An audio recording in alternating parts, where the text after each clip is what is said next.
Thank you, Director Sethy. I'd like to welcome members of the public to our April special board meeting. This is the third in the series of our water resources planning workshop. I believe before roll call, General Manager Mr. Shaver has a little spiel to make. Thank you, President Huang. Yes, I would like to echo our board president's comment that we welcome members of the public. If you are participating by Zoom or by phone, we're glad to have you here. If you're participating by phone and would like to engage with the board, we ask you to raise your hand. The way you do that is you go down to the participants tab on the bottom of the screen, and you can raise your hand there by clicking on the participants, and then there is an option when you look at the participants to raise your hand. If you're participating by phone, you can press *6. That's kind of a semi-secret way that you can get the moderator's attention. I also want to mention that we will pause from time to time to solicit comments from members of the public. Otherwise, we're going to ask you all to be muted, especially for those of you who may be participating by both computer and phone, because that can cause bad sound experiences for everybody. And that's it. Thanks again. And this is our first ever virtual board workshop. We've had virtual board meetings before, but not workshops. So thank you, President Huang. Thank you, Mr. Shaver. Mr. Warren, roll call, please. Sure. Directors Akbari. Present.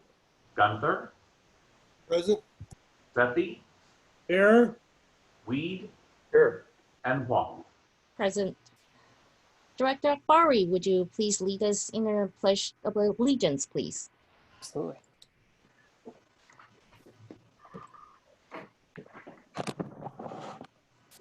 I pledge allegiance to the flag. Oh, I think we're getting there we go.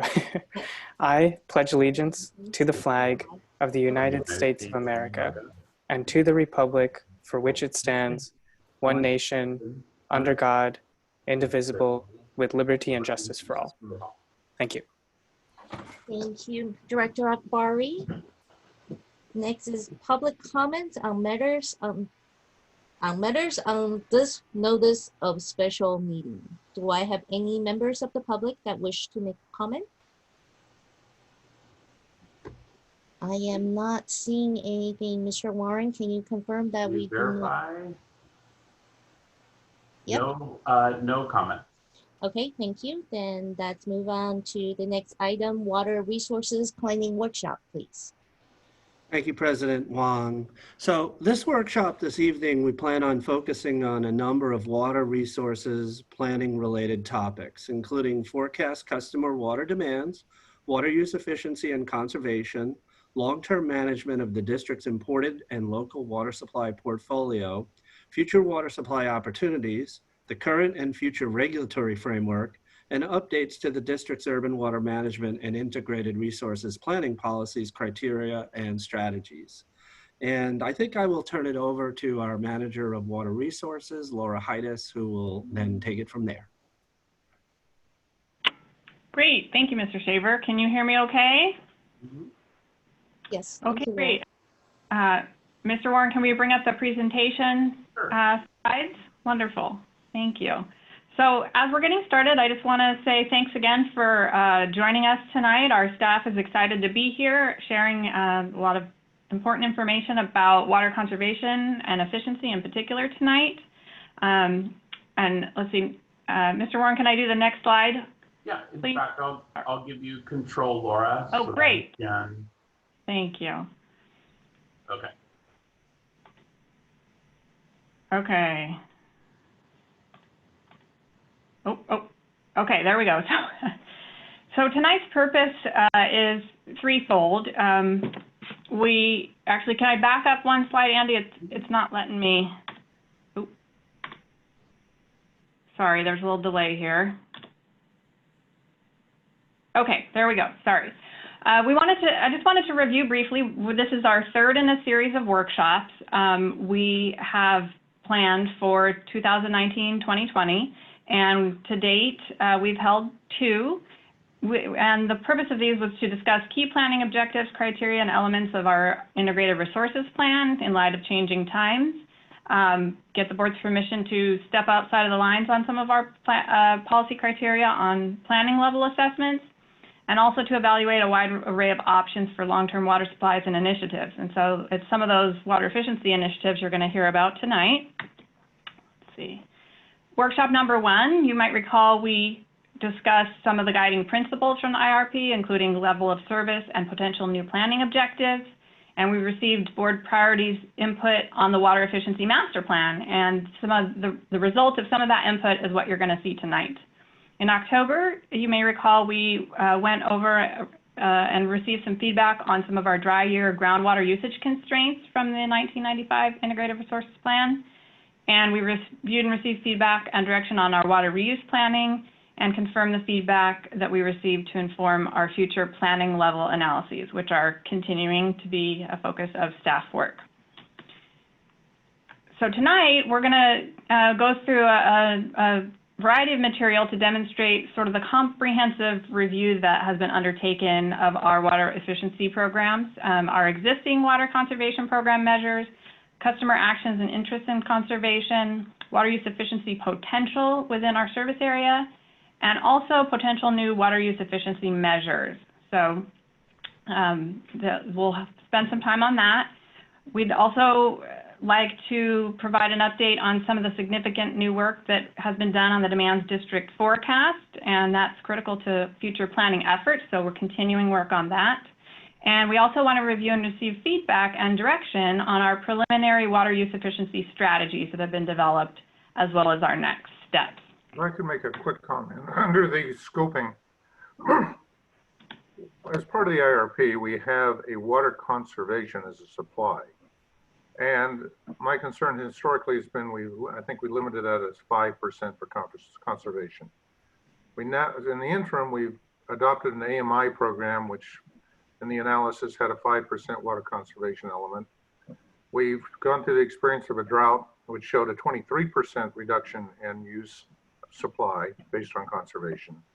So hopefully we can, based on these 3 workshops, get some feedback from our staff, which would quantify for purposes of the IRP, how much supply we're going to get from each of our water conservation efforts, and hopefully increase dramatically the amount that we're currently allocating for conservation in our long-term planning. Thank you. Great. Well, that's a great segue because I think you're going to get some more insight on some of those topics here tonight. So with that, I'd like to just introduce our speakers who are going to be speaking tonight. We have 3 from our water supply and planning team. We have Stephanie Nevins, our water conservation supervisor. We have Megan Marino, our water conservation specialist. And also we have Thomas Neiser, our water supply and planning manager. So they're all excited to be here today. And we also have a number of staff from the team that are tuning in to listen in and see how the workshop goes. So we're delighted to have them interested and engaged on the phone as well. So with that, I'd like to go ahead and turn it over to Ms. Nevins to cover the rest of this next section. So Andy, I think I can give back control, or you can take it from me. Yep, I'll pass it on to Stephanie. Go ahead and pass it over to Stephanie. All right, so while you're doing that, I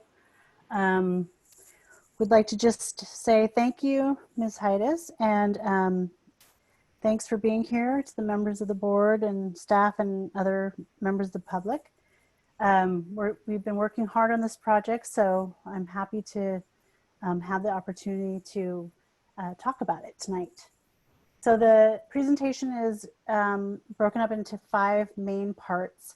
The first 3 are really review from the workshop in July. So then the meat of the presentation is going to be the master plan, water efficiency master plan status. A couple of phases we've been working on, and I'll give you a review of what we've done to date, and then we'll have a discussion and go into next steps.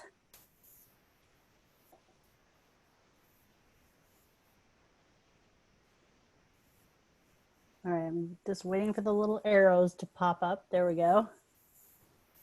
So at the very beginning, there's a lot of acronyms that we use in planning and conservation. So I wanted to list them here so that you can pull these out and refer to them later if you need to. And then the other part of this is there are a lot of references to different, so we have conservation programs, we have water use efficiency, we have measures, and I wanted to give a little definition about what we're talking about tonight on this slide. So we have a conservation program, but we're really moving away from using the term conservation towards water use efficiency. And so you'll see near the end of the presentation a lot of reference to water use efficiency, and then you'll also see measures versus programs. So that's what delivers the water use efficiency. It's an action that delivers it. And then a program would be a group of measures that are done collectively to form the program that the district would run for the service area. And the strategy is really an approach for developing a program.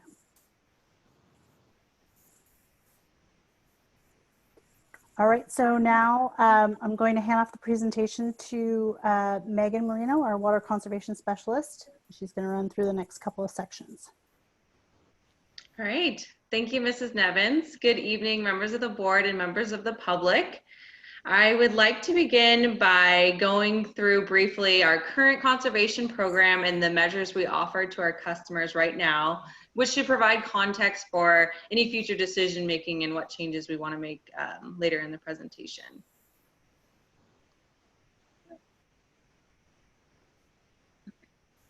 So we offer a variety of incentives and rebates to each customer class. So for residential customers, we offer lawn removal rebates, high efficiency toilet rebates, and we just added this new smart weather-based irrigation incentive that it was in partnership with Bosca and Ratio Incorporated. For commercial customers or CII, we offer measures such as rebates for toilets and washers and water use efficiency surveys. For our large landscape customers, we focus on outdoor water savings measures like the lawn removal, but with a higher maximum rebate value, and water budget tools and landscape surveys. And for all customers, we engage with them by providing customer service, education, outreach, materials and tips, and landscape workshops. So how this program really came to be began with the 1995 Integrated Resource Plan by selecting package number 2. So this focused on reducing outdoor water use and peak month demand. However, over time, this expanded to incorporate new technologies and strategies, as well as incorporate the prescriptive best management practices. So this was kind of a voluntary self-governing practice. But then in 2009, the state transitioned to a more regulatory approach. So you may recall the SB 7x7, which is 20% by 2020. And so with more state regulation, we're moving away from the prescriptive conservation program planning to really setting targets and letting agencies choose what programs and elements they want to offer as long as they meet those state targets. So there's things to consider when developing a conservation program. As you can see, you might select by type. So you can offer incentives, rebates, discounts, giveaways, technical support, education, or you may have a certain focus area. So you'll focus on a certain customer type or indoor measures versus outdoor, end uses such as toilets and clothes washers. It's really important to offer a variety of support tools because each customer may need a little something different. So now I'll get into the Water Efficiency Master Plan overview. And basically what the Water Efficiency Master Plan is, it's a planning document that outlines savings potential and ways to achieve that saving. You may hear it referred to as WEMP. So this is a slide that demonstrates all the elements of the projects we've been engaging on. So starting at the top hexagon, the community engagement survey, which Stephanie Nevins will get into later. And then going right, the water use efficiency achievements, looking at historical savings and coming up with a baseline use or demand forecast, and really identifying the water use efficiency potential. Now, the thing highlighted in white, water use efficiency strategies to meet goals, is what we'll want the most input from the board on tonight. And that's kind of currently where we are in the planning process, or the elements of this plan.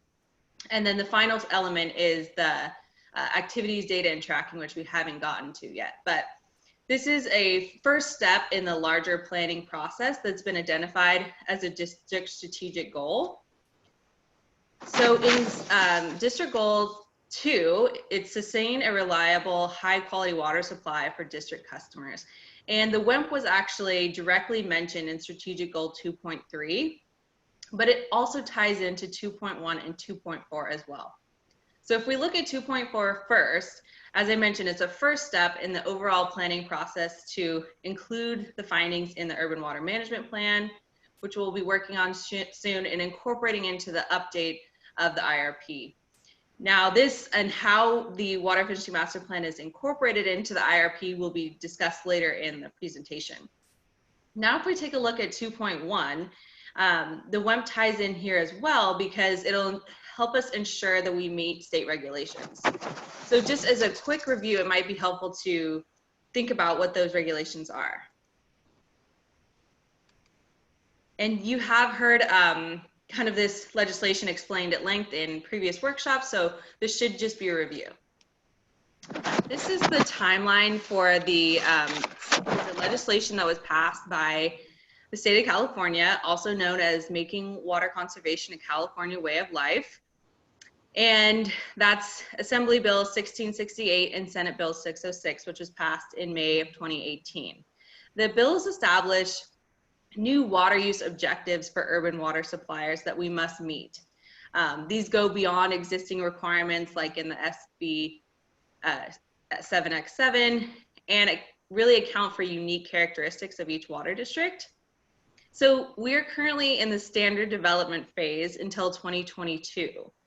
So in this process, the strategies for meeting these targets has been in development. And so the state has divided stakeholders and the state employees into different work groups to help establish these targets. And staff has been actively following these work groups closely.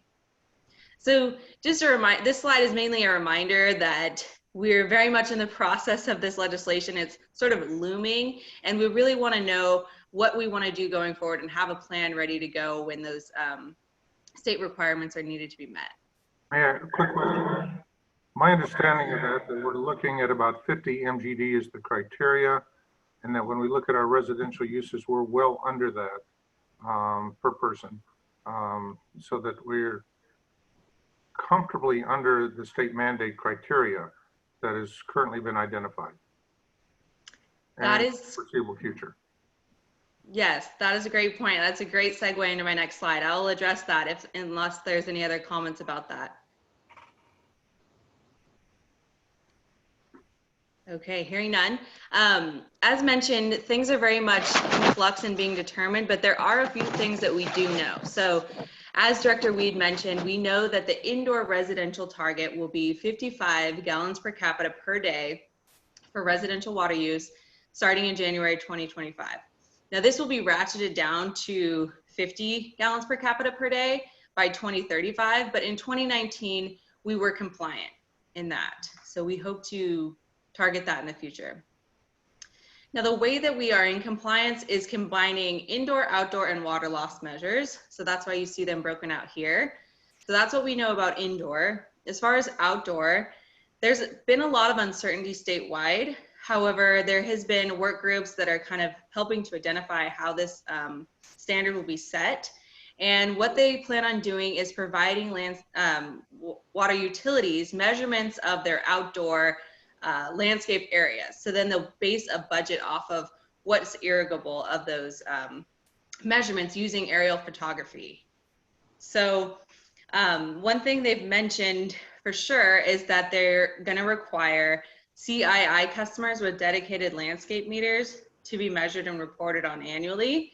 And fortunately, ACWD has spent a lot of work in this area. So we're very fortunate because we have a leg up on several other water agencies that haven't focused in this area. Then for the water loss component of the objective and target, it's mainly falling into line with the SB 555 requirements. So since we've been complying and submitting valid water loss audits every year, and we plan to incorporate the water loss into the urban water management plan, we believe that we are in compliance with this.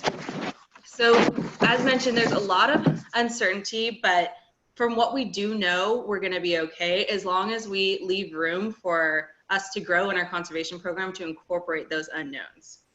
One final note I just want to mention, as you may see as a note on the bottom, direct CII water use is not part of the target calculation, but there will be performance measures which we will need to comply with. Now, this area of conservation is quite complex, and there's a reason why the state has kind of prolonged explaining what those performance measures are going to be.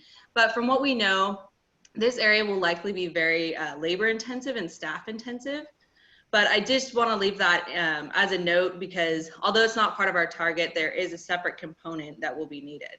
So again, just reiterating, what we do know, we are okay with, but we do need to leave a lot of room for those uncertainties in our conservation planning for the future. John, we have a quick comment. The bulk of our new development will be multifamily housing, which has a much lower water consumption than the historic senior family. So even going into the future, it would be easily that there's no risk of exceeding the state guidelines. In fact, we're comfortably underneath them, my understanding, and forecast based on the type of development will be into the future. So the incentive to do this work is really one driven by the regulatory requirement, but not based on water consumption in our service area. That's my take. That's a great comment. I think that since there's still a lot of unknowns, it's really hard to say how we'll be fitting in with even thinking about future development, but I'm happy to let any of Stephanie or Thomas want to comment back on that. Yeah, so again, like Megan said, a lot of this is Stephanie, a lot of this is still to be determined. So, you know, there's a lot of uncertainty statewide on this. Yeah, and thank you for that comment, that we can definitely be thinking about that when we're looking at which ways we can meet compliance, or if we already are meeting the target. So next, I do want to hand it back to Stephanie. That was a quick overview of the state legislation, and Stephanie, take it away. Thank you. Thank you, Megan. So I just wanted to pause for a minute to see if there are any other questions from any staff for the board or public at this point. John Weed again. The quantification of the various initiatives such as AMI, which when we did the cost performance said that we were going to get so much conservation. I've not seen that quantified in our IRP. I'd be interested in that and some of the other efforts when it comes down to what our demand is. We have the great luxury of having anywhere from 2 to 3 times more capacity than demand in this district. So we're not driven by a need to develop more capacity. So this is a great exercise, but the drivers that may be there for other districts, I would suggest are not there for us, other than the regulation to meet the regulation. Thank you, Director Weed. We will be going into the demand forecast a little bit more later in the presentation. All right, so let's see, my controls up here. All right. So now I'm going to talk about the status of the Water Efficiency Master Plan. And first I wanted to just go in real briefly to the timeline. There's 4 different phases, and we are into phase 2.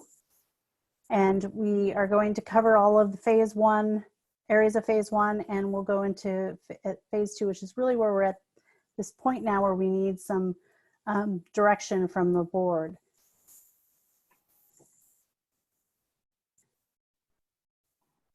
One of the first things that we did as part of the water efficiency master planning process was conduct a community saturation survey.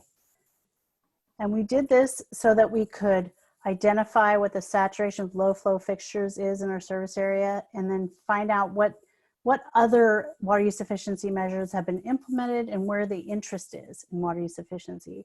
And then also obtain some data for our post-drought demand analysis. Just a little detail about how the survey was conducted. Our consultant for the project hired Probolsky Research. It was at the end of October that it was conducted. They tried to get to match the district customer demographics in their methodology. 400 customers, single family residential customers, were surveyed either through live interview phone conversations or online. And it was offered in a variety of languages. I'm going to run through these fairly quickly, so please stop if you have any comment. The gist of this is that it's really, we want to demonstrate how the survey helped with the water efficiency master plan. So I pulled out a few of the questions. This is not the whole survey. This is just a few of the highlights where we garnered some information from the question that helped inform this project. So this first question, we wanted to find out how our public sees us when it comes to our efforts to encourage water conservation. And we had a 53% approval. And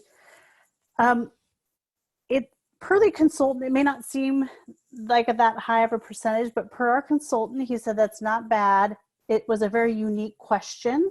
So, and what I really see from this is that there's 30% that were unsure. So there's an opportunity to really do some additional outreach so that customers know what we're doing with water use efficiency at the district. This slide is really about, it's kind of what we already knew. We've seen lower demands. So this really kind of helped us solidify that there was major behavioral changes and other actions that took place during the last drought. We also noticed that there's 10% that said they participated in a rebate program. We thought this was kind of low, but it does match up with the 7,500 rebates that were issued over the last 5-year period. So this was really the best slide for determining what may return in outdoor use and what is permanent reduction. So over half of our customers stopped watering their lawns during the drought.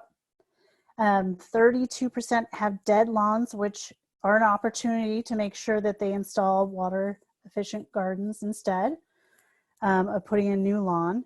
And again, you'll see this later, how this data was used for the demand forecasting that we've done to date. So close to 50% saturation of the most water efficient fixtures in our service area. So we asked, in the last 5 years, what have you done inside your home? And there's been a lot of improvements in plumbing code over that period. So we really wanted to identify what those ultra efficient fixtures were, what level had been implemented in our service area. This really helped with the water use efficiency potential calculation for the water efficiency master plan. So this next slide is really, it shows that about 47% need some assistance with their outdoor water use efficiency.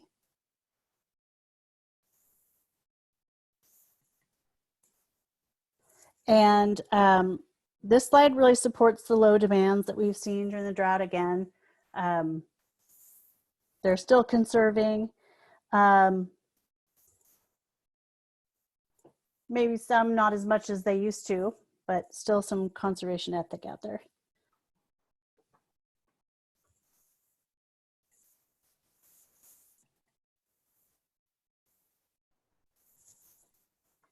So we think this slide really demonstrates that if customers had something like advanced metering infrastructure, or AMI, it looks like about 70% of our customers would, who don't think they're conserving enough, think they could do better, might use it as a tool to improve their water use efficiency. And this slide is really about what's the challenge or obstacle to implementing water use efficiency. And it's not a surprise, cost is one of the #1 things. And that's why agencies do have rebate programs to help customers implement these water use efficiency changeovers of fixtures and devices.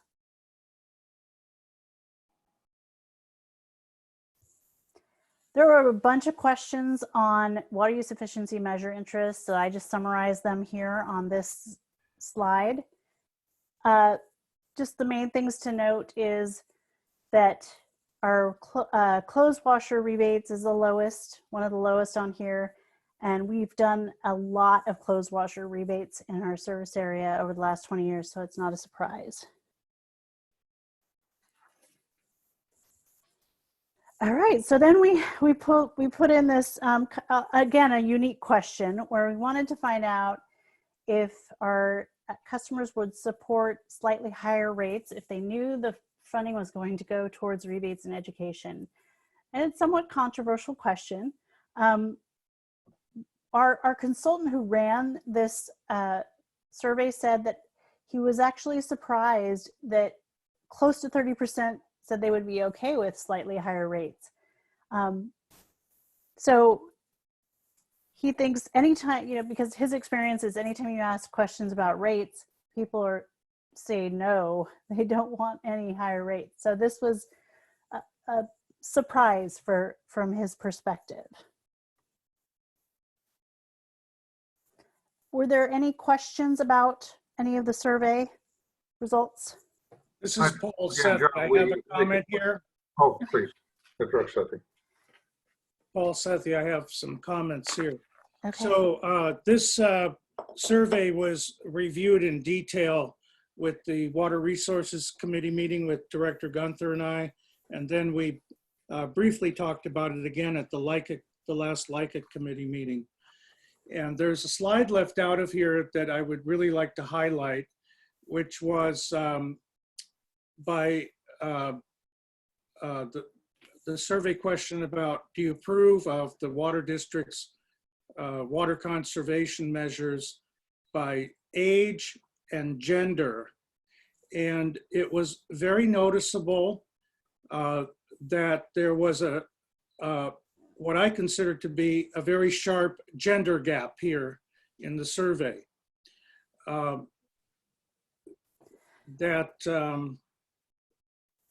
Men were in approval of, and this is cutting across all age groups and gender, men were in approval of over 60%.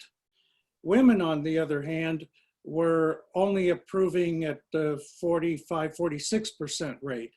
So there's about a 15% gender gap in our community between men and women. And then if you look at the final results, it floated between 50 and 55% in that range. So the men were holding up the survey and it was equal distribution of the 400 participants. It was almost equal between men and women.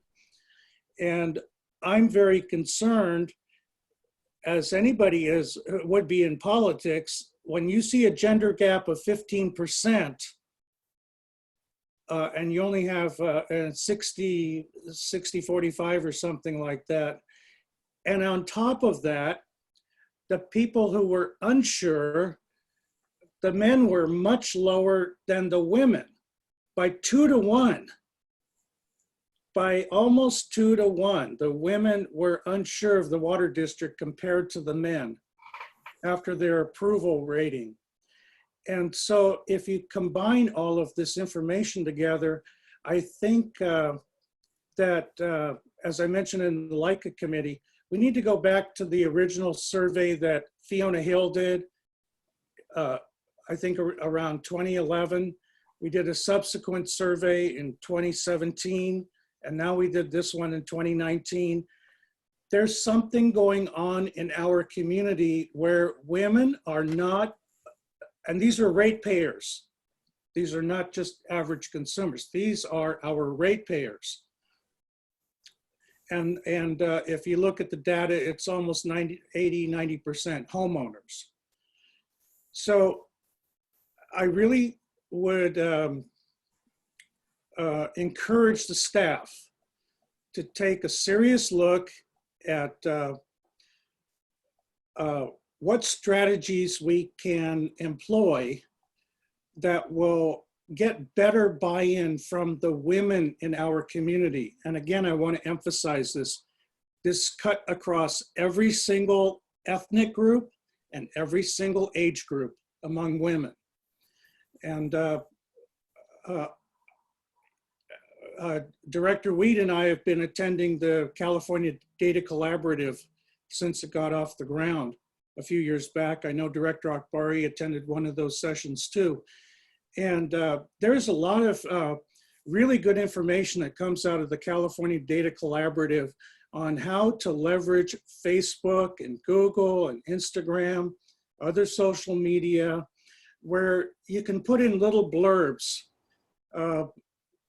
that are very targeted towards special communities. So you can take the population of women that are active on Facebook in our community, and you can do a Facebook marketing campaign, for example. And so I'm really going to highly encourage our staff to take a look at these things. And I think this is really good information out of the survey because it tells us where we have a weakness in the community and where we need to do some work. And I would welcome any response back from other board members or staff. Thank you, Director Sethy. In consideration of time, I'll say that's a really good data gathering, evaluation, statistics discussion, but let's table that and go back to water resources planning. I do agree with you that the data would be extremely useful for us. But for now, Director Wee, do you have President Huang, I will just say this, the question was very specifically asked about water conservation in our community. This was not a general question about, do you approve of the water district? This is specifically targeted at water conservation, which is I understand that, but this discussion here. I am trying to not put us down a garden path because I have questions if we want to talk statistics, but I don't think that's the purpose today. I think we gather the data, doing the best we can, and staff obviously have used the data to help them come up with strategy for our discussion. I think they definitely got your point that they will be investigating and further looking at the data and leverage on what they have. So I got it. I understand your point of view. I think staff also receive your comments and they hopefully are thinking about how to deal with it. And I just want to get us out of discussion about statistics, survey questions. So let's go back to Director Wee. I actually, President Huang, I would welcome some feedback right now from the staff because this question was specifically asked about our water conservation efforts in the community. That's the purpose of this, that's the purpose of this workshop. I have the floor. I believe Ms. Haidas has an answer for you. I just had a quick note. Yeah, we did know that there was some interest in that, and so our staff reached out to the surveyors to kind of gauge their thoughts on that. And the initial feedback we received is that there are some differences in some of the numbers there, but it's not necessarily anything remarkable or anything unusual in some of the differences that they see, you know, between gender groups. So we can certainly look back at some of the older surveys and think that over and do a good job on our outreach as we always strive to do, but they didn't think it was something we needed to necessarily dig into a whole lot. So we're happy to have some conversations offline on that as well, too. Well, I totally disagree with that, Laura. And if you look at the very final numbers, who disapproves of the district versus who between genders, it's significantly higher for women too. So the whole analysis between gender is very skewed. And I'm somebody who relies on this kind of information in marketing, market research data in my profession. And anytime you see this type of gender gap, it is serious. And I am shocked, honestly, that that's what came back, the response from our market research firm. And I will leave it at that. Thank you for your comment, Director Weed. Yes, I would note that there were two graphs in it that I found of interest. While 70% of the people are interested in conservation, when asked what type of method, they only 1.8% looked at water measuring elements, which is AMI.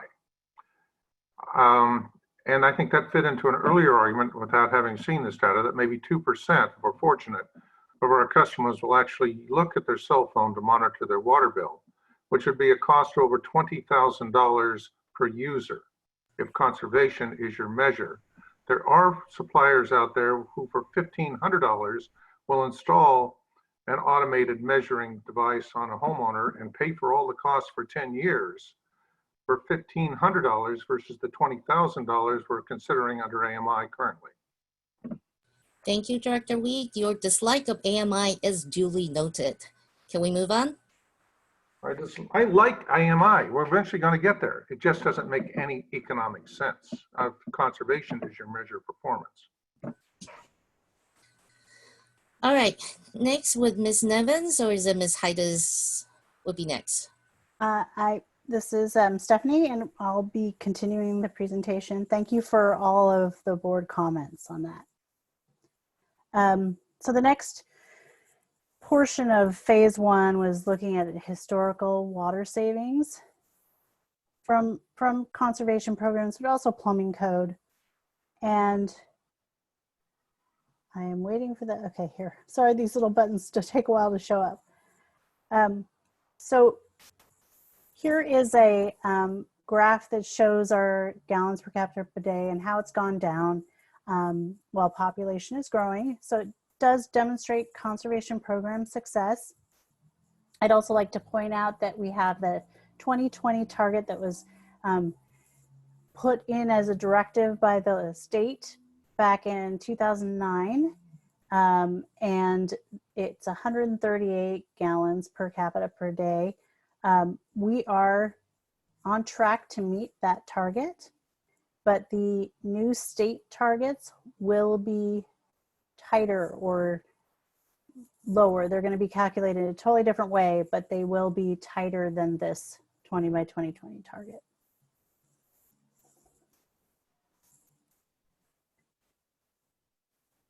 And then we just wanted to also demonstrate that when you compare to 1995, nearly 26% of our current demand is being met through conservation. So that's what this slide demonstrates. And this was calculated using GPCD data. And it's the same numbers that we use in our water rights report. Do you have any questions? Anybody have any questions about these slides?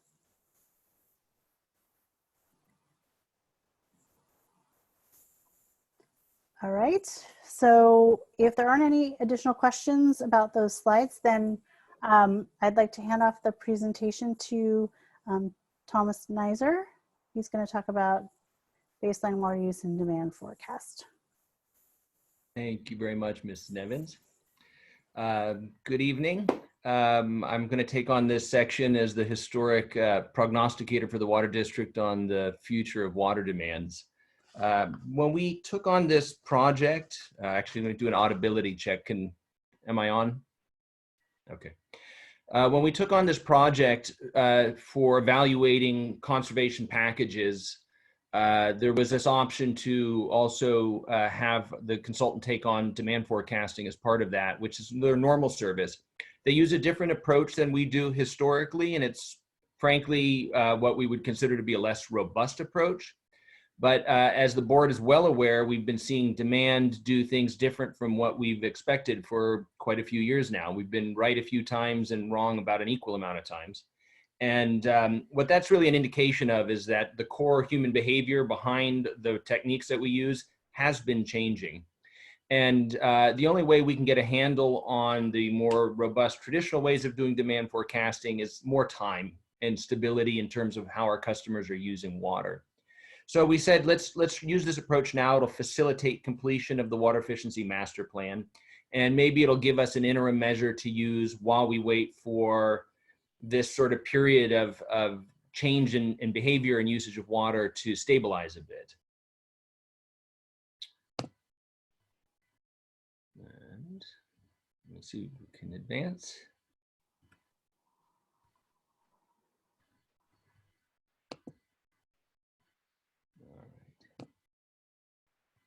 There we are. So this is just some information from the consultant, Medallion Water Management. The fundamentals of demand forecasting through this approach are basically the same. Analyze baseline existing customer usage, evaluate whatever sort of dynamic things are going on right now, which is really, you know, this sort of continued drought recovery phase or not. And then to evaluate the future potential for demand. And the big difference here is that our traditional approach is to use really detailed land use planning from the cities, take their plans, convert that into customer demands, and then to make a projection. Whereas this approach is called an econometric model. They're just using raw population and economic data as inputs. A lot easier to get those inputs and to do interim updates to the forecast. Long-term, not our preferred approach, but given the backgrounds and the challenges I mentioned, we figured it's a suitable technique. It's as good as any technique right now. One thing is that it still depends on historic human behavior and how they use water. And I think you'll see how that, in my opinion, is skewing this forecast to some degree and lead into some input from staff. Otherwise, the essentials are roughly the same. This is just a flow chart showing the rough input of past customer use by category. And so here's a distinction, whereas they will just take single family residential. Historically, we would take this class of input and we would break it out into 5 separate density classes so that we could really refine the type of new development and the specific demand to that. And this is an area where this approach can work a little better because really looking out there, all the new development we're seeing is for residential sector, as Director Weed noted, is really high density condominiums, and it fits really tightly into one unit type of demand. And so, whereas this process 10 or 20 years ago really would have been probably grossly off, is going to be reasonable now, given the uniformity of the type of development we're seeing. With those inputs passing through, this is roughly just the inputs for projections of new expected growth, a attempt to estimate a future demand for water, and then these inputs on this end, new planned conservation. New planned conservation would be any water efficiency strategies which we are proposing to pursue. Excuse me. And the continuing conservation here at the top would really be reflective of any ongoing programs, plus the big effect of ongoing plumbing code transition as we see the natural replacement of old, low efficiency plumbing fixtures with modern, higher efficiency fixtures. And the outputs will be tailored to what it is that we need for doing our basic planning as well as our urban water management plan preparation, which we begin in earnest about June of this year.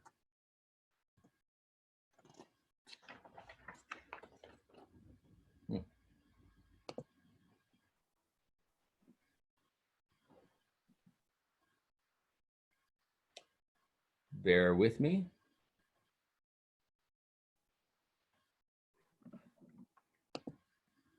There we are. The overall inputs for the demand forecasting are similar to what we would traditionally use. These are the things used to analyze past demand for water. So when the consultant analyzed how much water was used, they consider weather factors, pretty much standard stuff, rainfall, air temperatures. In terms of economic data, they use employment and unemployment. We traditionally would use the local gross domestic product. Commodity rate for water is an input that the consultant uses. It's one we haven't used historically. It's not a heavy driver of demand, as studies have shown, but it does have a small influence. And then they use just population versus what we would have used as accounts and accounts by customer class. And the last big one, of course, is past conservation measures that customers have been implementing. Thomas, can I ask a quick question on the previous slide here? Mm-hmm. Can you maybe speak to how unemployment rate and GDP might factor into our calculations here? Sure. So historically, when we've done analyses I've conducted, I can speak to them a little bit more specific. There's two approaches. One is that the local economy, people's usage of water at home may be reflected in how the local economy is doing. We live in a heavily commuter economy here. So depending on, the residents aren't necessarily influenced by what's happening in the Tri-City necessarily. So when we've analyzed the effect on residential demand, we've seen a very small connection there. But, historically, measures of the economy, local productivity used to be very indicative of water demand when we had a lot more manufacturing, but largely that's shifted in the late 1990s. We saw a lot of globalization. We saw the same companies here, but their manufacturing processes were leaving the state or even the country. And so those economic factors, which once were really helpful, have been less so in years past. This econometric model, they just try to relate commercial and industrial water to national employment rates, which I think we all know the Bay Area is not necessarily best represented by what's going on at the national level. So this is another area where I'm not totally thrilled with this approach. Okay, thank you.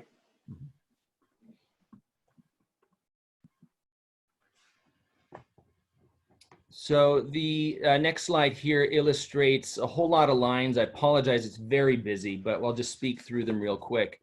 The top, this dark blue line in the background is our historic demand, which we've seen falling off a cliff during these periods. And as we've all been eagerly watching what happens after the drought, we've seen a few years of rebounding right on projected schedule and then a flattening out. Now our consultants started their work last year. They didn't have complete 2019 data. And so their analysis sort of launched off and sort of continued this projected rebound.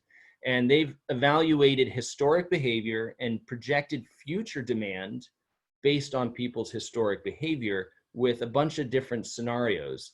And those are illustrated by the red and the orange and the blue, green lines here at the top. This set of light blue dots is our old forecast that was last published in our urban water management plan. I want to highlight this pink dashed line in the background. This is projected population growth shown on the axes on the right side. And then all the way down at the bottom is the sort of low end, hey, what if demand rebound has stopped? What if customers have done their part, they've implemented permanent changes, and whatever they did during the drought, they're done changing things back. And all we have moving forward is new demand from growth, but also offsetting reductions in demand from continued plumbing code and baseline conservation. And that's what this purple line represents. So this is the sort of no more rebound line. So we have some thoughts about this, and part of that great survey data that we collected when we scoped, or actually maybe I should pause. Are there any questions about this on this graph? We're going to move on from it, but make sure we're capturing what this graph is trying to convey. Let me, if I might, John, we point out a note here. What conservation as a way of life has an unfortunate premise that this is somehow stable. And yet by far and away the greatest variable, not on your list, is public response and the media impact during a drought. We see here about a 12 MGD drop in demand over that period of time during the last drought. And while it may be attenuated a bit in the future, it would strike me that if we do have a drought, when we do need the additional supply, it's there by just going to the media and having voluntary reduction in uses, not having to make the major capital investments in conservation, either in programs or infrastructure. It's great observation. That I would say that's definitely a consideration when we do the water supply planning part. And we would speak to Director Wheat's comment here. If for example, we said this purple line was our projection, one could infer pretty easily that this is now the remaining amount of emergency drop. We've had what we call a lot of demand hardening. If people have permanently reduced use of water for things like lawns, it means the next drought we get into, we maybe only have this few MGD of drop. That's sort of, now that's that more essential indoor water use. And so if we go with a hardened demand forecast moving forward, we will definitely be considering what's our ability to respond to a drought emergency and further reduce our ability to meet supply. If you recall, we discussed level of service goals. In the past, we've used a 10%. We suggested going to 20%. If we were to stick with this purple line as a forecast, we would seriously not consider this potential as being a 20% as a realistic reduction during a drought. We would have to look more seriously at what we expect our customers to do without getting into public health and safety concerns. So it's an excellent point. The other thing that I see not on this chart is the amount of supply we do have. Currently, probably in the 90 MGD, and we have reserves of 150,000 acre feet at semi-trophic, as well as some others that we're starting to develop.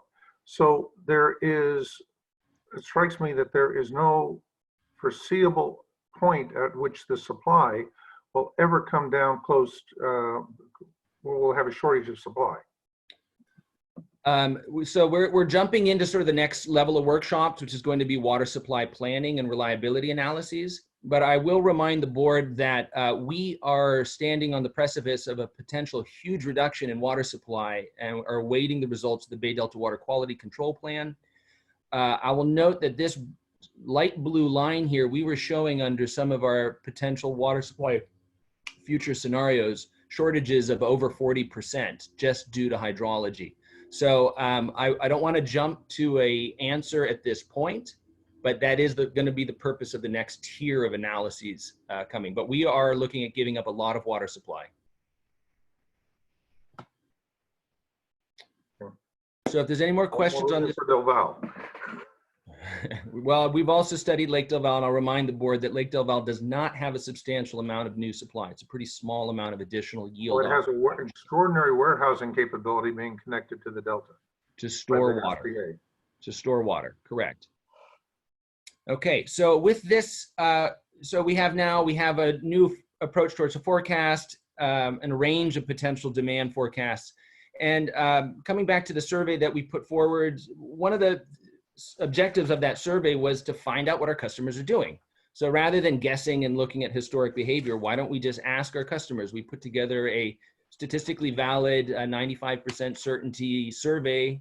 It was structured by a specialist. So we included a couple of key questions.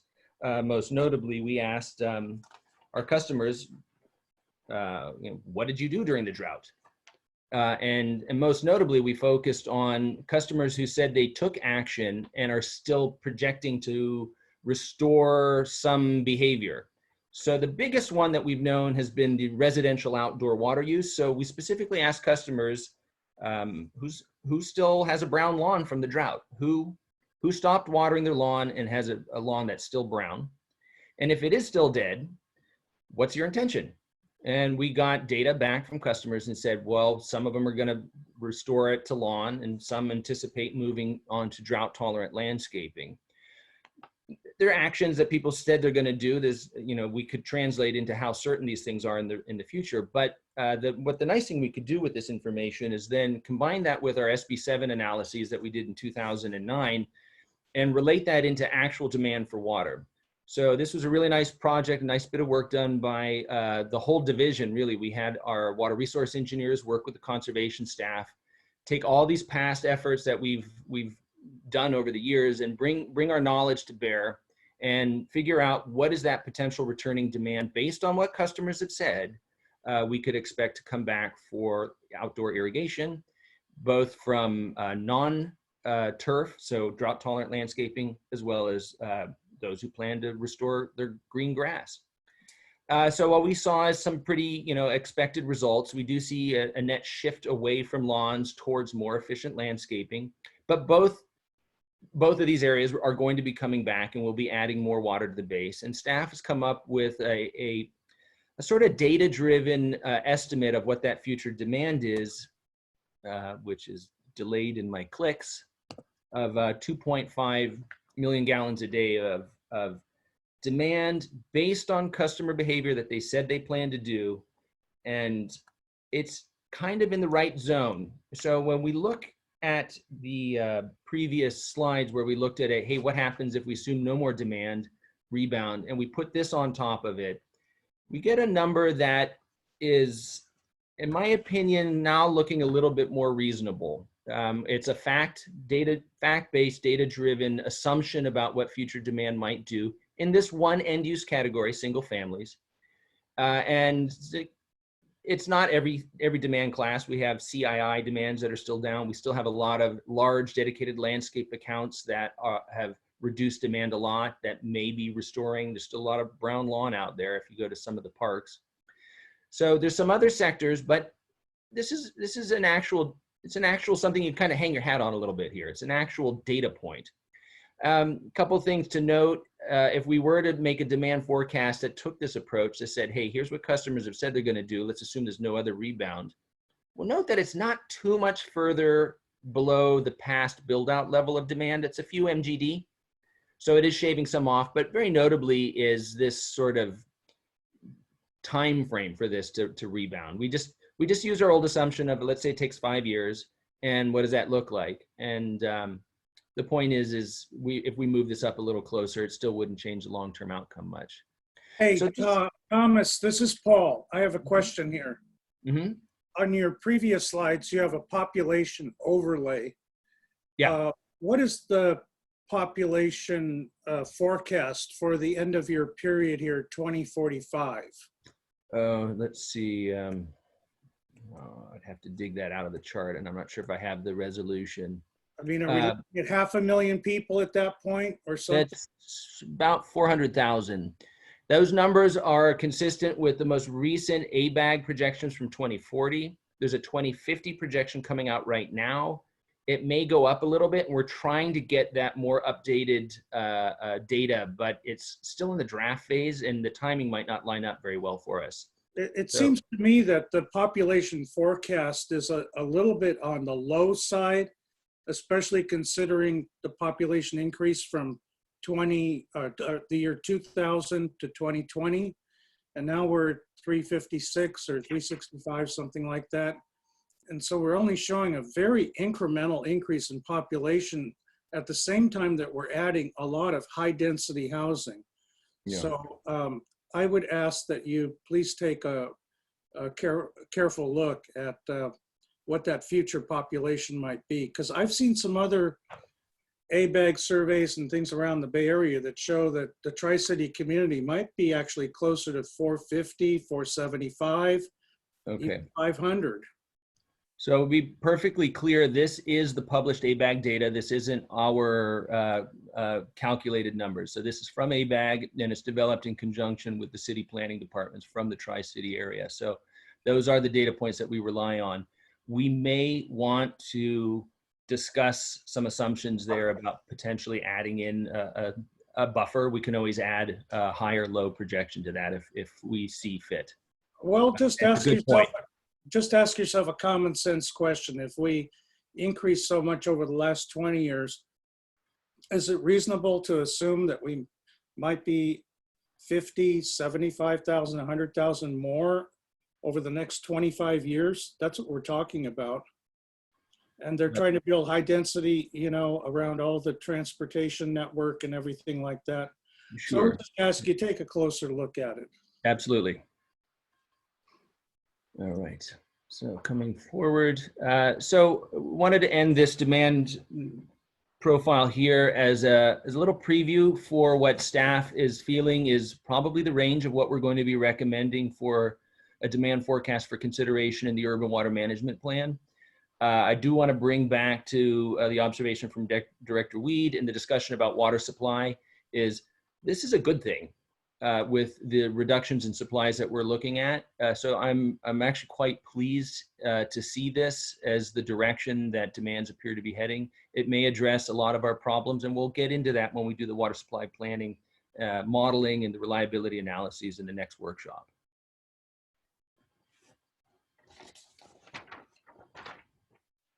So I think the next few slides, I pretty much have said these things in conclusion. This is single family residential outdoor, but that was where we saw the biggest drop off during the drought, both by volume and percent. We're 4 years after the emergency. We usually see it's about a 5-year response period. So we're kind of getting to the end of the window of when we would expect response. But there are a few other categories that have reduced demands. When we look at them, they're pretty flat over the past few years. They're not really showing signs of change. So we're gonna sharpen the pencil a bit on what we think is a reasonable assumption, and the board will be seeing that in the near future. So any questions? The takeaway is we've got a kind of a hybrid forecast this time around where we're combining the econometric model with some sort of data-driven assumptions. Okay. Any more questions on the draft demand forecast?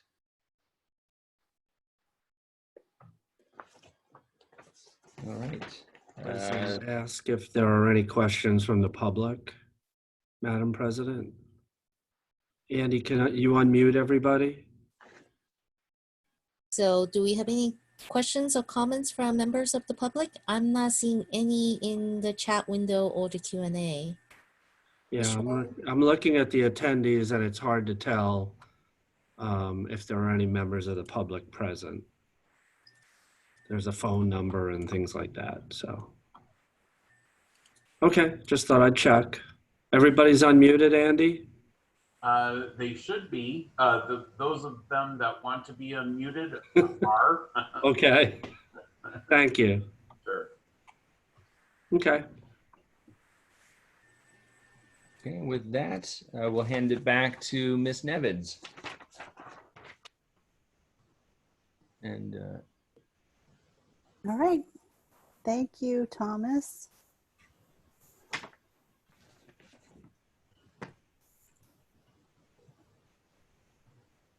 So we're going to go into the talk about the water use efficiency potential portion of the project.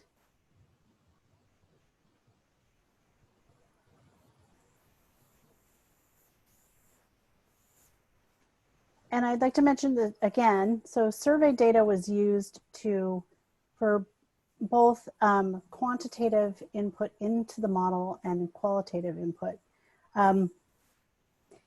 Sorry, I was trigger happy there. So it helped to really true up the numbers that they had in there as defaults for the amounts of different types of fixtures, toilets, clothes washers, shower heads, faucet aerators. They were able to kind of really get those assumptions tightened up in the model with the survey data. And also consider the water use efficiency measures, other measures like outdoor measures, so they could really see what was left to go after with programs. And I just have a couple of graphs to show just to give you an example of what they did. So there's the estimation that there's 19% high use toilets still out there. That number was different before we did the survey. I believe it was somewhere around 30%. And so that got tightened up based on the responses to the survey. And then we also have the proportions of clothes washers and their efficiency level. And this is not a surprise. We have done over 30,000 clothes washer rebates over the last 20 years. And there are a lot of people who've taken that action recently. So that data helped us look at the next part of this water use efficiency plan to identify what a program would look like moving forward. And hint, it does not include clothes washers. So we wanted to come up with some strategies, and I'll go into more details about those as we move forward here. But first I want to talk about the beginning phase of that, which is where Megan Marino and I went through a list of 130 different water use efficiency measures. They were indoor, outdoor, commercial, educational, outreach related, ordinance and codes, and even rates related measures. And we, going fast. And these are the things that we, that all go into a measure when we're considering whether it's something that's feasible for us to implement. Cost is a big one, water savings potential, but there is also, is it easy to implement the measure? Is it something that the customer will accept? Can all customers in a certain class accept it as a measure to implement? And will it influence the market and move things forward to more water use efficiency? We really saw this with clothes washers, is when we had a clothes washer rebate program, it really pushed the manufacturers to have efficient washer models. And that's another reason why we don't have that program anymore.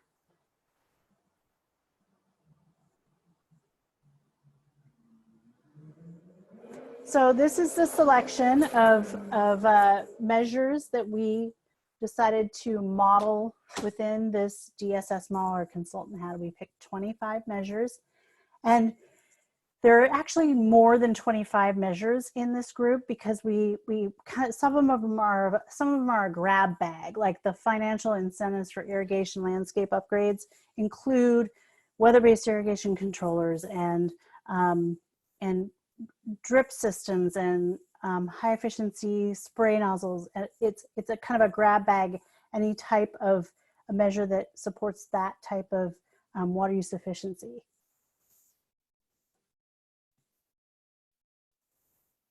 And I just want to mention that a cost for a measure is more than just the cost of the rebate. So we could issue a $100 rebate for a toilet, but there's a whole nother cost element to running a program like that. There's startup costs, there's ongoing administration that equates to staff time. And that's kind of tied into the target or the intensity. How many accounts do we want to impact by that measure? Some measures are just purely staff time.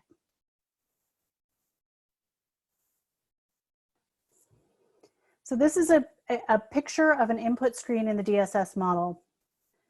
For every measure that we selected, we went and put data into 10 different sections of this input screen with the help of the consultant. And you know, it was challenging because we were thinking, okay, how do we approach this? Do we approach this as if this is what we'd like to do, or is this what we can do? And we, you know, so we kept it to what we can do. We assumed current budget, staffing levels, and outreach levels to establish the target, which is really the driver of everything, the cost and the savings.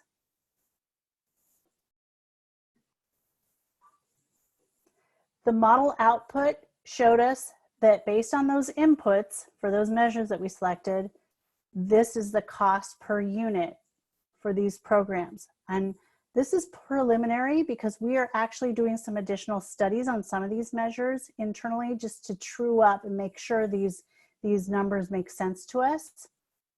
But this is how it lays out right now. This is the draft of this cost per unit for each measure that we're analyzing. Hey, Stephanie, this is Paul Sethy. Can you go back to that slide for a minute? Sure. So I'm kind of jumping ahead to the end of your presentation, but the ACWD public and school education which is kind of close to the top, that gets close to what we're paying SFPUC for Hetch Hetchy water. But I would argue that the public benefit of that goes much deeper than whatever that cost estimate is. I don't know how you arrived at that cost estimate, but you know, it's like Steve Jobs used to say, when you get people to adopt your technology at a very early age, they become lifetime consumers of that project or product. And I believe that's very true here with our public education programs. And it was very visible in our survey results. I don't think you covered one additional slide there, but young people under 30 in the survey were the ones who had the most approval rating for the water district's water conservation programs. And so I looked at that data and I said, you know what? That means we've been very successful in the schools, public and private. If that age group is the one that has the highest approval of ACWD, I would have thought it would have been our most longtime customers. So I would ask you to, I'm not sure how you arrived at that cost number, but I would look at it a little bit more subjectively and openly. Number two, in listening to some of the recent BOSCA Board Policy Committee meetings, I'm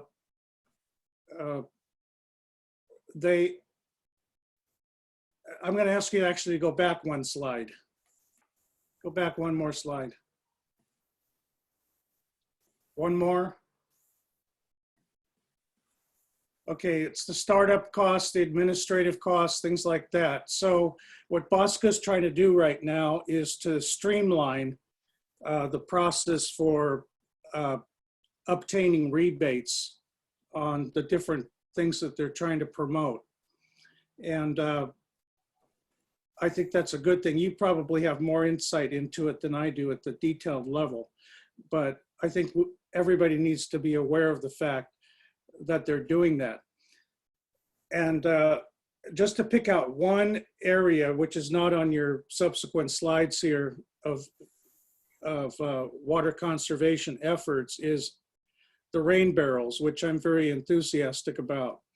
So what I did over the last couple of months is I went out to all of the hardware stores, the garden centers. I looked on their websites, what they're promoting in terms of rain barrels. And you can go to Home Depot or Lowe's, Dale Hardware, and it will say, enter in your zip code. You're qualified for a rebate here. Here's the link to go to BOSCA, fill out this application. I went through that. It's very complicated, and there are accessory things that you need to buy for a rain barrel if you really want to do it right. So I would just note for the staff that one, I agree with you, there is a lot of administrative staff time, so we need to streamline it, and that's what BOSCA apparently is trying to do. And also, while it's mentioned on the websites, if you go to Home Depot and look up rain barrels, and then you see there's a rebate available, nowhere does it mention ACWD for the service area. So I think there's some outreach there too, that your water district is supporting you on getting this rebate here. Just something to look for. And the last question I have is, the rain barrel program runs through the end of this fiscal year for BOSCA. Are they planning to continue that into the next fiscal year? I am not sure if they're going to continue it. I haven't heard anything from them. They usually start sending out their plan for the following year around this time of year. So I expect to see something soon. Well, if you could let us know, I would really appreciate that. And do you have any feedback on the comments I've just made? Yeah, so one thing is for public outreach, the reason why it has such a high cost per savings number in this chart is because, so with outreach, the percentage, the target that's associated with the savings number. So here, down here, can you see my my arrow here? Yes. This is it for every measure. This is where we put in a target, and it's a percent of accounts you're gonna impact in a year. And for the public education one, they have a very low target on that. Or actually, I'm sorry, they actually have the percent of savings here. The target's high. It's the whole, all the accounts in the service area. But here they recommended a low percent savings per account number. And they said because there's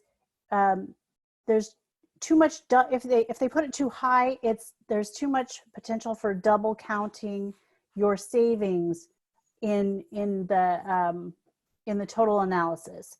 So the idea is that you would do all this outreach and you would have that savings, the bulk of it reflected in a toilet rebate or another measure that customer participates in based on the outreach that was performed.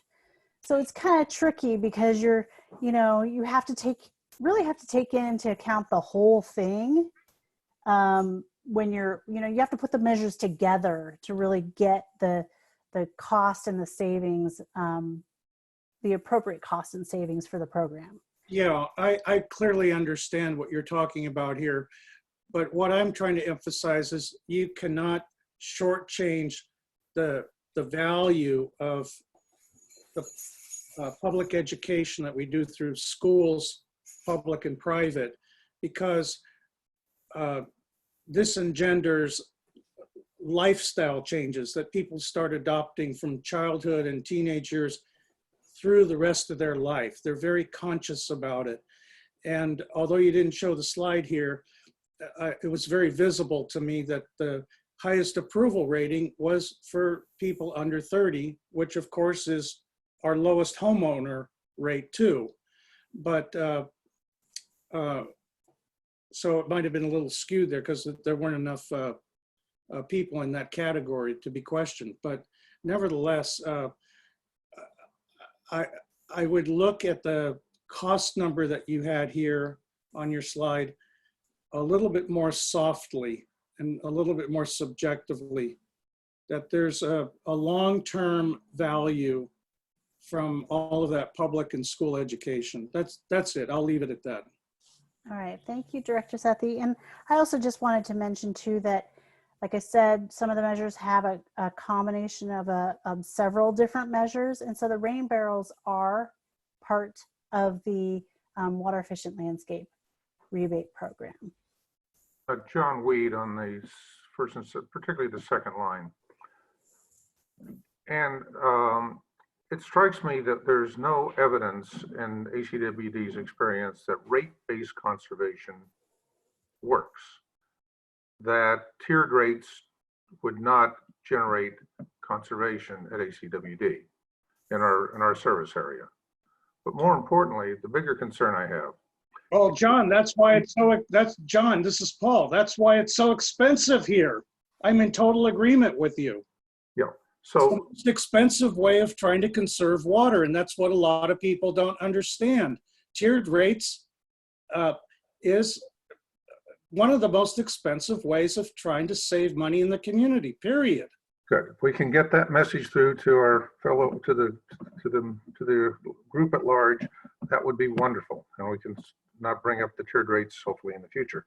But next, the dysfunctional rate structure we have, we are significantly financially penalized when we have conservation. 20% of our costs are commodity, yet 70% of our income is commodity. So that we reward ourselves or disproportionately when people use more water. There is no financial incentive in our rate structure, which may well be not be in conformance with Proposition 218, because of that extraordinary disparity of cost of the service versus the revenue we generate from that service, from the commodity versus the fixed charge. So, and it's clearly identified here in this chart under water-based billing, budget billing, how the cost is outrageous, over $7,700 per acre foot, when we're selling water for maybe $2,200, $2,300 an acre foot. Thank you for your comment, Director Weed. I think we should move on. I anticipate a really lively discussion when we talk about rates later. All right. Thank you, Director Huang. And all of the when we talk about rates, hopefully we can reference back to this chart too. Ms. Nevins, moving on, please. Okay. So I'm sure this is familiar.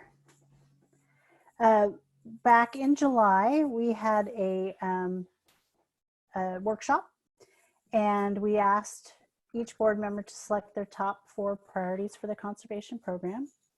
And so we have used those priorities in this, the following analysis that I'm going to show you.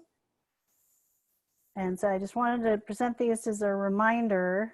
There were 2 pages and some written in comments. So we Can you remind us what the green and red dots were? Those were just dots that were given. There wasn't a color coding for the dots. It was just each board member was given dots for 4 dots to put up. Okay. Each one of us have different colors. All right.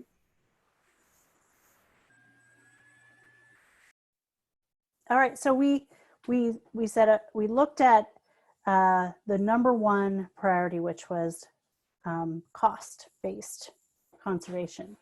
And so we put together what we were calling status quo light, which it meets that number 1 priority, but it's a little limited in meeting some of the other priorities, but that was the number 1 priority. It's cost effective, it's at or below the cost of production. It's the bare minimum to meet the urban water management plan planning assumptions. So just shy of that. Again, a lot of the analysis is still can be tweaked. We can add and subtract measures, but it's looking kind of like it's right around that amount of savings, acre feet per year. It has limited measures and staff resources, so it just has 1 or 2 measures for each customer type and water use category. The state targets, which are still to be determined, will likely need more measures than what's in status quo light to be met. The strategy B is the current district program, but a little bit more. So we included measures that were up to the full cost of San Francisco. All of the measures that were selected for program or strategy A, and some current measures such as the water efficient landscape rebate and weather-based irrigation controllers and our low income retrofit program, plus additional measures that we think might be good to meet requirements, which are still, like I said, to be determined, but we think based on the known range of possibilities that these additional measures might be good to have in our toolbox. So strategy C is like it's everything. It's all the measures that we had them analyze. It includes everything from A and B, plus some more controversial things that take political will to establish and enforce codes, regulations, rate changes. So these were the approaches that we applied towards that list of measures. Stephanie, this is Paul. I have a question here. In reference to turf replacement, what is the difference between strategy A, B, and C in terms of turf replacement? That is a very good question, Director Sethy. So for this analysis, all of the inputs for the measures were kept the same. So there's no difference in like the level of intensity of the measures. There's just the grouping of the measures. So that's something that we can still play around with. And once this model is, it's still a draft model. So once it's not draft, it's final, we can get in there and we can play around with it, and we can kind of come up with some different levels of intensity and see how those play out in these different strategies. Thank you. You're welcome.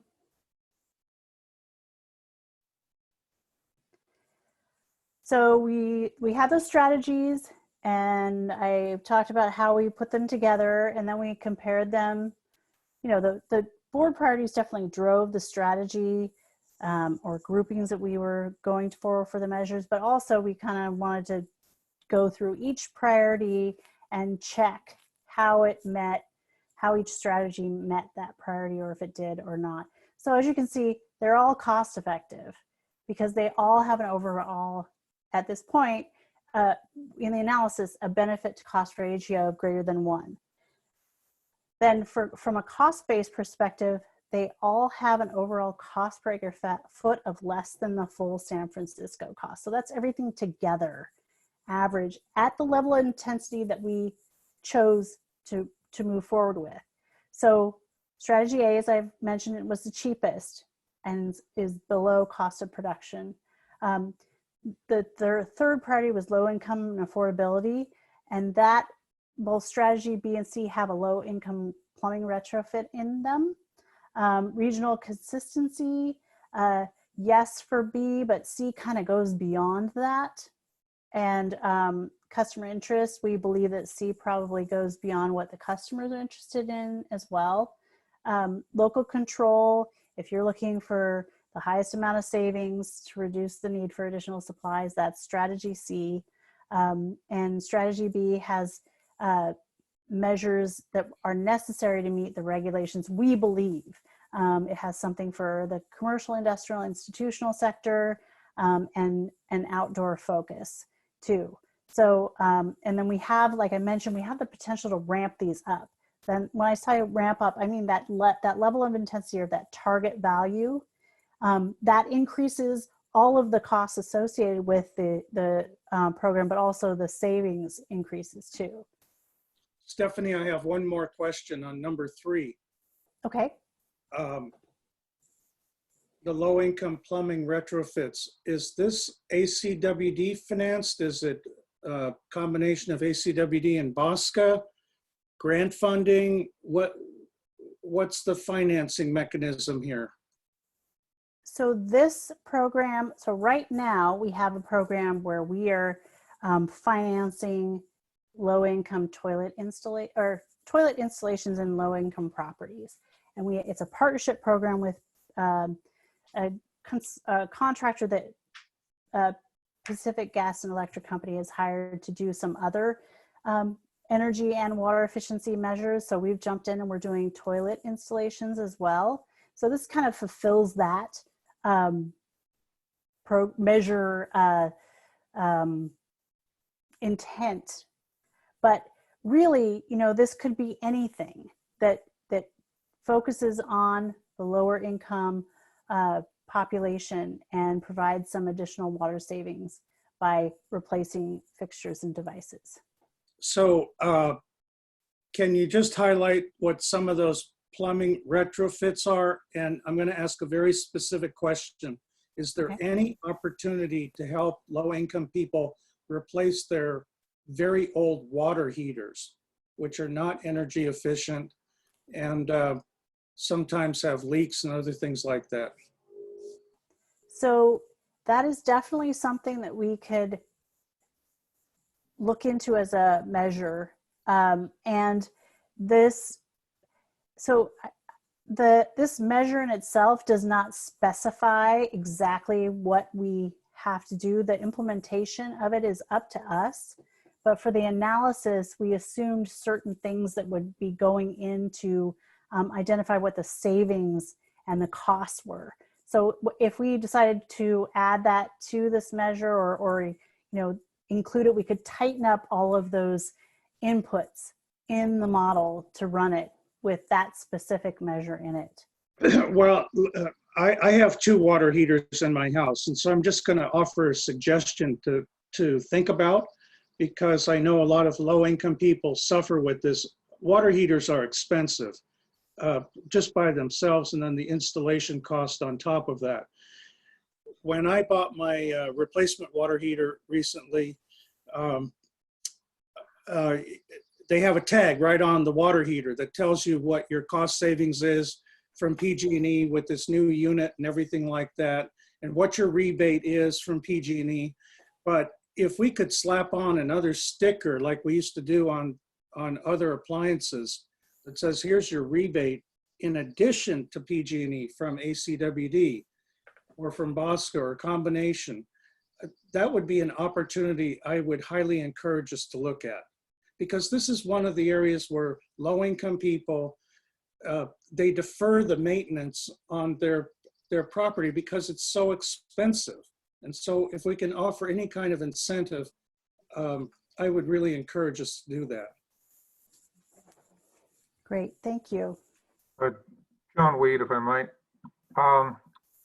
Question on the methodology in using San Francisco PUC cost. Well, in absolute terms, excuse me, the San Francisco is the most expensive. It is by far the highest quality and therefore a much greater value for water. We use it to blend at the wellhead.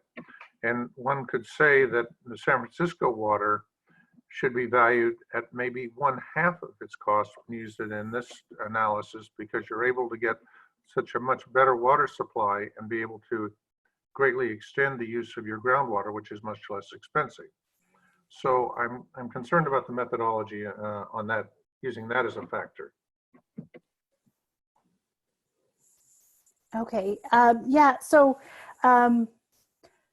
we have put some measures together in groupings based on these strategies and the board priorities. And so we'll get to in the presentation, we'll show how what the overall cost per acre foot is for these different strategies.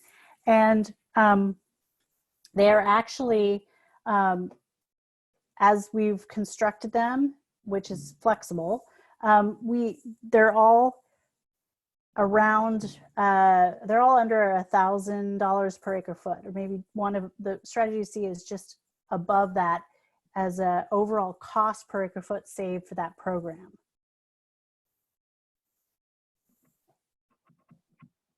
Is there any other questions?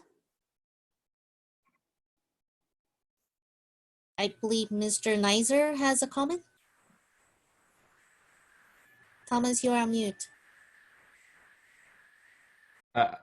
Stephanie, I just wanted to append to that observation. During the board workshop, when we heard a strong message about cost effective, that was the #1 message, everybody put it down.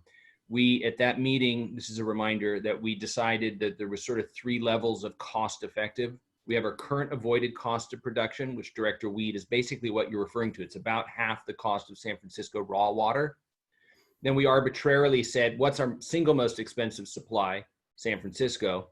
If we had a high demand scenario, such as we analyzed when we looked at multiple tiers for pricing, you would have to buy San Francisco just to meet demand. So we use that as that next threshold. And then the highest threshold is future supply, which is roughly $3,000 an acre foot and gets into the desal and recycled water range. So I just remind the board that that was discussed at that meeting when we set priorities. The reality is we're nowhere near looking at, based on our relatively low demand to our other supplies, buying San Francisco water for that purpose. So it strikes me that that would not be the operative measure to use or scenario to use. So I also remind the board that when we evaluated the future water supply reliability with the maximum loss for the Bay Delta Water Quality Plan, we are actually buying full San Francisco contract in the majority of years so that we can stretch our state supply. So that may not, that is true today, but it very well may be different in the near future, depending on how things shake out with the state. And that's the very reason why we need that cost point. So when the board is making a decision between investing in a costly future water supply or enhanced conservation, you're informed with the most amount of information and alternatives available. I am in agreement that there are risks with the state, and the farther we can get away from DWR and purchase those assets such as Del Val and the South Bay Aqueduct, the better off we'll be as an organization, because we saw where their position was on incidental takes and the outrageous impacts that might be. Not our friend, and not a friend to the water industry. Ms. All right. Evans? Director Thomas Nicer, I am envious of the background in your video there. That was my trip to Mendocino last year. Thank you. All right, I'll keep moving on. So again, we took the strategies that were informed by the board priorities and we grouped measures together, those measures that Meg and I spent a lot of time pulling together and doing all the inputs for. And we collected them together into different strategy A, B, and C that would reflect the drivers for those strategies. So this is what we came up with. Again, this is preliminary. These are kind of opportunity to add or remove and even ramp up some and reduce others as we see fit. But this was our first pass at this, and we did two different measure strategy packages, if you will. One without automated metering infrastructure. I'm sorry, advanced metering infrastructure, and one with. And the difference really is that in this one, we do not have this AMI portal data analysis. And we do have a flow meter rebate, which is something that you add onto your meter so you can monitor your own water usage as a customer with a lot of them have apps to measure, so you can see exactly what's going on with your water use. And then the other one is this billing report education tools. Let me just point these out. I know this is a lot of information on this slide. So this is the billing report. This is like a, we had WaterSmart for a little while or during the drought, where our customers would receive a report telling them what their water use was. So this is basically that type of program. And then, like I said, that's flow meter rebate without any kind of AMI data analysis. And this, I also want to make a point that the AMI portal data analysis is like, it's a staff person half-time that is dedicated to analyzing the data to target for programs.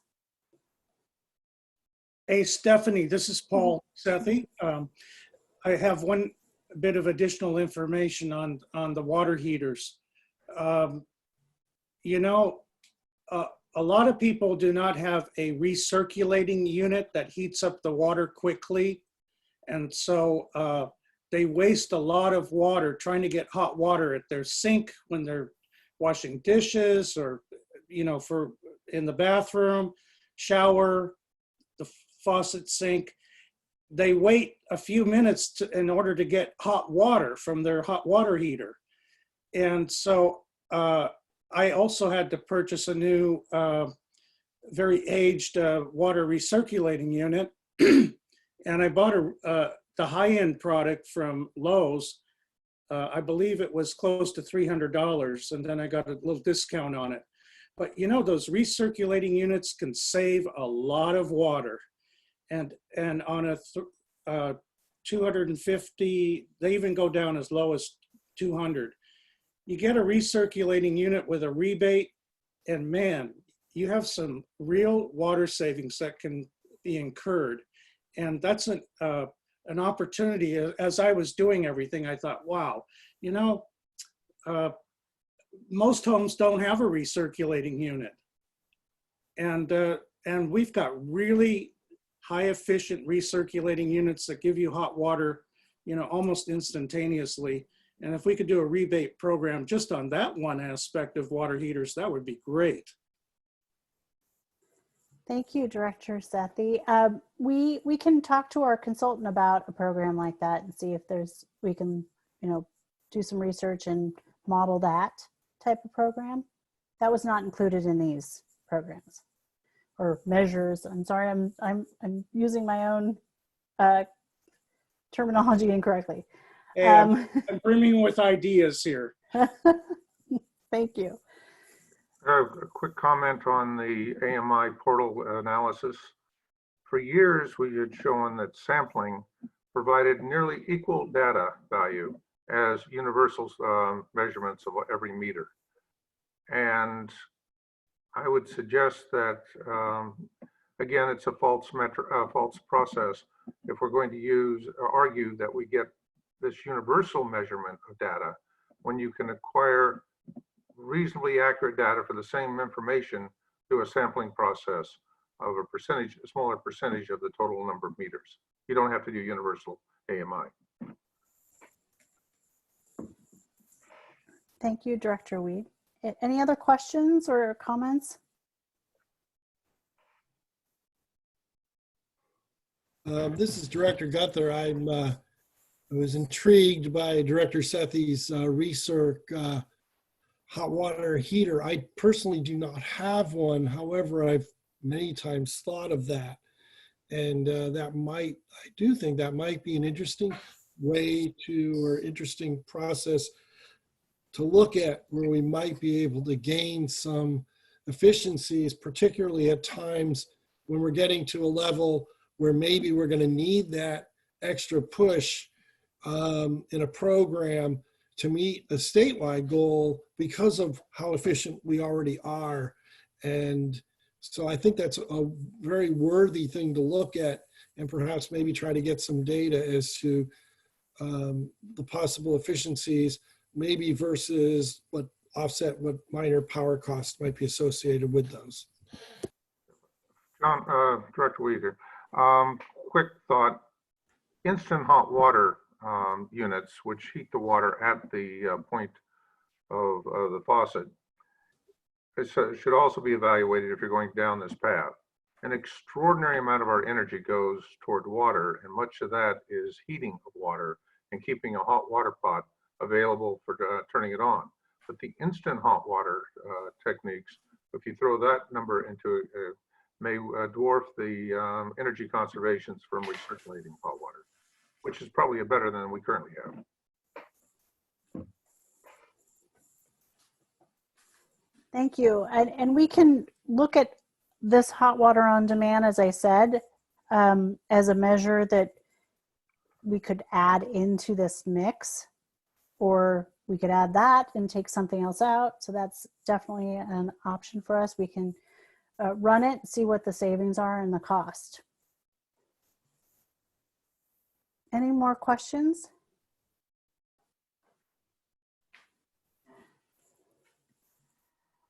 All right, so again, these are very similar. I pointed out the differences that this is with the AMI system in place.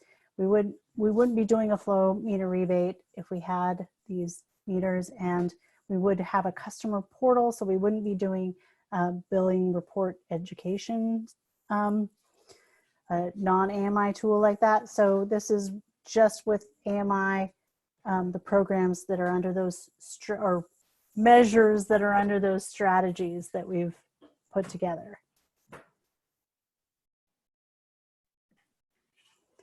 So using those preliminary groups of measures that we put together under these strategies, this is what the estimated recurring savings, acre feet per year, at full implementation is. So I do want to mention that in the model, we started programs at different times, and we looked at that in terms of the state legislation, assuming that they were going to have us do more measures for commercial, industrial, institutional. We set those to ramp up closer to 2023. So we didn't throw in everything at once, but at the end, at full implementation, this is the estimated recurring savings for these different strategies and the cost over 25 years, and then the estimated unit cost, so per acre foot saved over the life of the measures. So as you can see, that estimated unit cost is still, you know, very reasonable for all of these strategies. Any questions?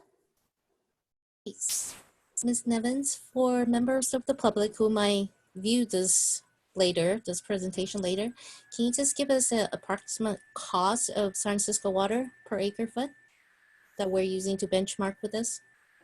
Yes, so thank you, Director Huang. The cost that we used in the model was the $2,200 per acre foot. Thank you. Could I suggest that in this analysis, you add another column which shows the loss of revenue based on the fact that we overcharge for our water commodity costs versus we don't match our variable cost to variable income. And that when we lose some of that, we have a much greater loss in income if we were to conserve. I think we should state for the record that our rates are based on rate studies, and they're very good basis for them. There are disagreements amongst the board on the proportional split between fixed and variable charges on the rate, and that we will have that discussion when we talk about rates. But there is no question, I'm not questioning the total cost for the total amount, but it is the distribution of those costs, right, which make this strategy, none of them work when you look at the extraordinary loss of revenue to the district, should we have any conservation at all. We have to have conservation. I think that's very clear. It's a mandate, a state requirement, but I think it is an interesting topic to think about in terms of loss in revenue due to water saving. But my understanding is these are, the way we view it is the water we don't have to buy, right? I mean, Correct. yes, Mr. Nizer. Yeah, I think the water we don't have to sell, not buy. That Mr. Nizer? I want to just sort of bring this kind of back to the role that conservation plays. In the original IRP in 1995, in addition to public direction, the quantity, very similar to this analysis, the quantity of water that the board at that time committed to try to offset demand for by investing in conservation was done because it is cheaper than developing an alternative supply. So part of what Stephanie, Ms. Nevins is presenting here is kind of, in my mind, there's two major columns that this falls into, or categories that we're checking. One is we heard from the board what some priority, well, three. There's a regulatory hammer coming down in terms of efficiency standards. And I will remind folks, in 2009, when SB 7 came out, we thought, oh, well, that's it now. And here we are 10 years later, we have a stricter standard. And the precedent is we should be expecting there to be more in the future. But we've got the regulatory element. We heard from the board at our last workshop, what are some of the priorities the board would like us to achieve through this program, including helping low-income customers, diversity of customer base. So there's some priorities that we're trying to achieve in this portfolio. But the third bucket, and this is where this all comes home, is that this will be feeding into the next stages when we are developing the new integrated resources plan moving forward into the future. And so the past few slides where we were sort of, I want to say, spinning out a little bit about measures that are maybe here or not, part of this exercise is to get this sort of order of magnitude of water that can be saved and what it would cost. The details of this program are sort of best knowledge right now. this will be changing. The main thing is to figure out what is a reasonable quantity of water and what would it cost to save that, so that if we see that we have a shortage of supply due to loss of supply due to new regulations, that we can make an informed decision as to whether it would make sense to invest in a recycled water project, which may cost a few $1,000s an acre foot to get 2,000 acre feet of water supply, or to invest in, say, Program C, where we could achieve a similar offsetting amount of non-potable water for only $1,000 an acre foot. And so in that planning level analysis, we will show conclusively, the board will make an informed decision on what is the most cost-effective decision for where it wants to spend its money. The discussion about what it does in real time in terms of offsetting revenues is there, but we're not talking about doing more conservation ultimately than we need to be doing. So I think that's really, is really how we're going to be taking this information to the next stage. Hi, this is Paul. I have a question here for the team here. So we're looking at a estimated life cycle cost over 25 years. And Stephanie, you mentioned 2,200 for Achachi water, but that's our current cost of water. Wouldn't it be better to look at this in terms of what the average cost may be over that 25-year period, the forecasted cost, the average forecasted cost for San Francisco water? And I'm asking this question because I'm generally supportive of strategy B, but if you look at the average cost of San Francisco water over the next 2 decades, it makes strategy C even more appealing. So I'll answer that, Director Sethy. Actually, we use $2,200. It's been our standard assumption. That is the estimated post-WSIP or full implementation of WSIP unit cost, and that is brought back into present value. We're actually paying at present, I think, $1,800 an acre foot. So the future consideration and a net present value analysis is cooked into this analysis. Good question. Sorry we weren't more clear earlier. Well, let me, John Weed. The efforts and analysis by the staff is impressive. But since 1995, when we went down this road, and we're still working under some of the same precepts, there have been some dramatic changes. In 95, we were concerned about being able to meet our water supply needs in the near future. We did not have a groundwater basin that we could rely on. We now have a huge significant groundwater reservoir, which is our least cost, and being able to import water directly and put it in the ground and pump it using a natural process is a much lower cost than our average cost of water in water treatment plant number 2. I would argue we don't need to treat imported water. We can use the groundwater reservoir. So much of the system we built up 50 years ago is currently out of date. And we're running into costs that would not be needed today. We would not need rubber dam number 1 today. It's an extra cost that we're throwing in for whatever reason. But if we fail to meet any of the basic criteria for a major conservation program, we have adequate water supply currently. If we don't, we'll know that and have some time to respond to it if the unimpaired flows come in. We're comfortably under any of the state guidelines for water consumption and use. And it cost us a lot of money when we conserve based on our rate structure. That's a net negative to us to conserve. So if there was a strategy 0, I would go for that. But right now, I would be supportive at least of the 3 choices, strategy A. Thank you, Director Wee. I think that's a really good segue into the next slide. I believe it's called discussions. But before we go there, I'd actually like to open up for public comments. Do we have any questions or comments from members of the public?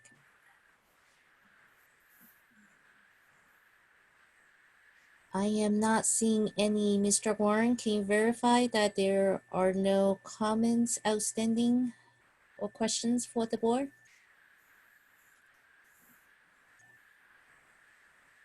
Yes, I can verify there's no questions so far. All right, so Ms. Nevins, I assume you have the next few slides. Let's I move do. on to discussion, please. Yes, I do. Thank you very much, Director Huang. So we wanted to start off the discussion with a recommendation. We believe that strategy B encompasses all of the board priorities that we heard from the July 2019 workshop and is cost effective at the current cost of production. It's future ready, and it is a safe bet that addresses this looming legislation that some of which is still to be determined. So we wanted to ask some questions. We used a cost-based approach. We wanted to hear from the board if they think this approach meets their expectations. We also wanted to know if we address the priorities adequately within the strategies and what the preferences are from what we've presented tonight. Can I lead off real here, Paul? Of course, Director Sethy. So I sent an email a couple days ago to Bob and Judy as board president. I serve on the, or have served for, I think 4 years on the Aqua Water Management Committee. And I also am on the subcommittee, Water Use Efficiency Work Group, which was working with on drafting all of the Aqua comments that were being submitted to the State Water Resources Control Board on the recently adopted guidelines for reporting and everything. Is someone from staff prepared to talk about those new requirements? Yes, Director Sethy, I'm happy to talk about those requirements. We were following the process, and actually Megan was on the listening in on the state board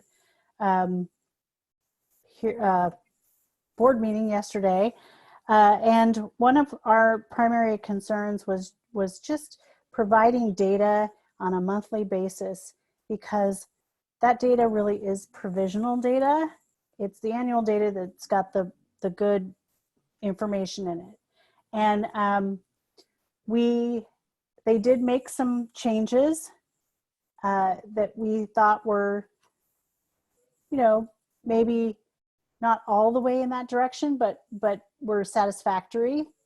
And we have been voluntarily reporting this data since it was, I think, November of 2018. I might be a year off, but we've continued to report even after it was no longer required. And my understanding is that this is going to be even less data points than the previous reporting was. Can you highlight what we are reporting? We report production, and then we report commercial, industrial, institutional consumption. And we also report on activities related to water waste. They also have a calculation that we do for percent residential use and the residential GPCD, gallons per capita per day. Mm-hmm.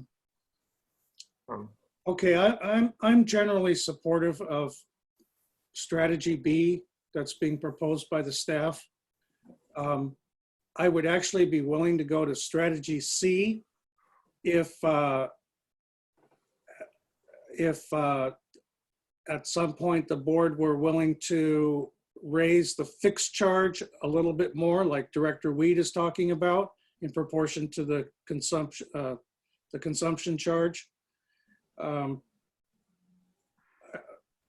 generally in agreement with Director Weed philosophically, but in the near term, I can support strategy B wholeheartedly. If I can make a comment on backing up in very general terms.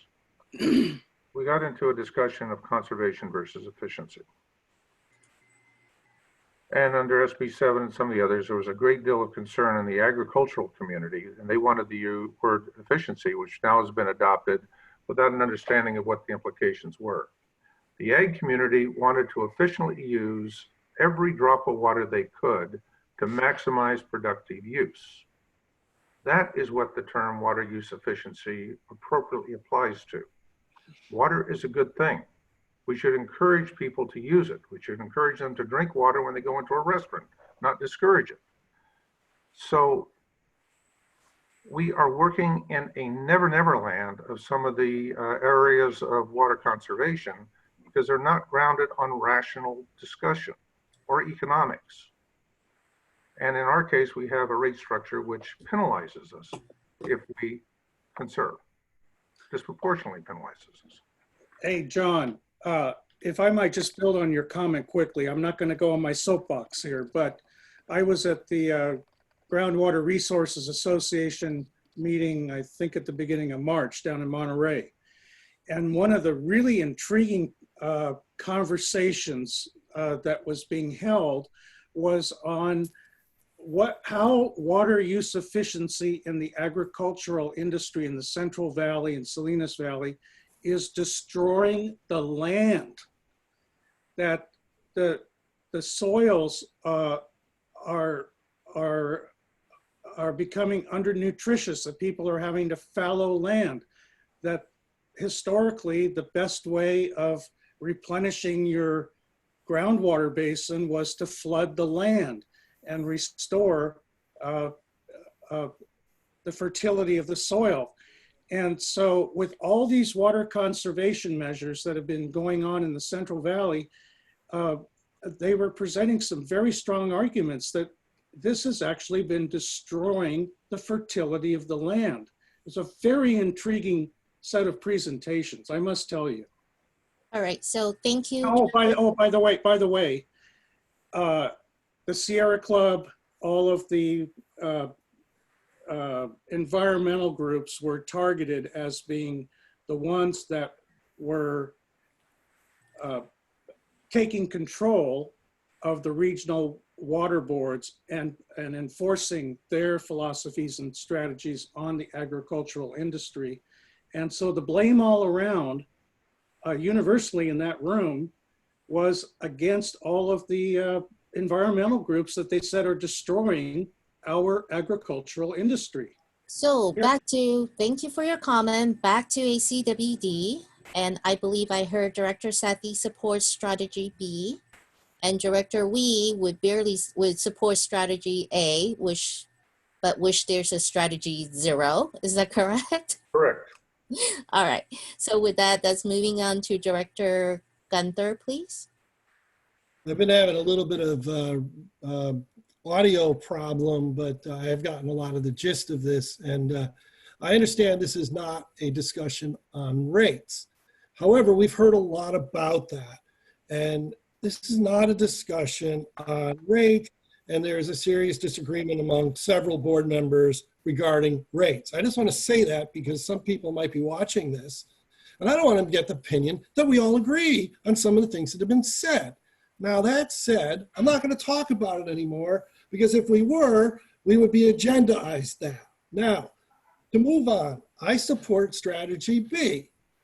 Strategy B is a middle of the road a way to do this. It puts us in a good position. Director Weed is correct. In 95, things did change, significantly changed since 95. However, not for a bad way. I mean, is it really a bad thing that right now we have more supply available on paper than we really need? We've done our homework. The staff did their homework. The board did their job. We are in a very good position. We survived a pretty bad drought. 0 state allocation. Never thought of, never seen before. We made it. We did it through planning and process. We got through it. We need to continue. Whether or not the environmentalists control the water resource control boards, most of us kind of think that's probably a given. However, that's the environment we have to work in. they're not going to get any better for us, not in the near future. So we're going to have to figure that things are going to get tighter, sometimes whether it makes sense or not. And that's just the way it is. We don't control the regulatory boards. All we can control is what we can control, what we can do, and adjust to them. And I believe Strategy B gives the staff that the tools they need to work towards any future, and the perceived, and I suspect, planned tightening in the future of the regulatory needs. So I support Strategy B. All right, Director Gunther, you're having a little bit audio issue, but I gather you support Strategy B, correct? Nod your head and confirm.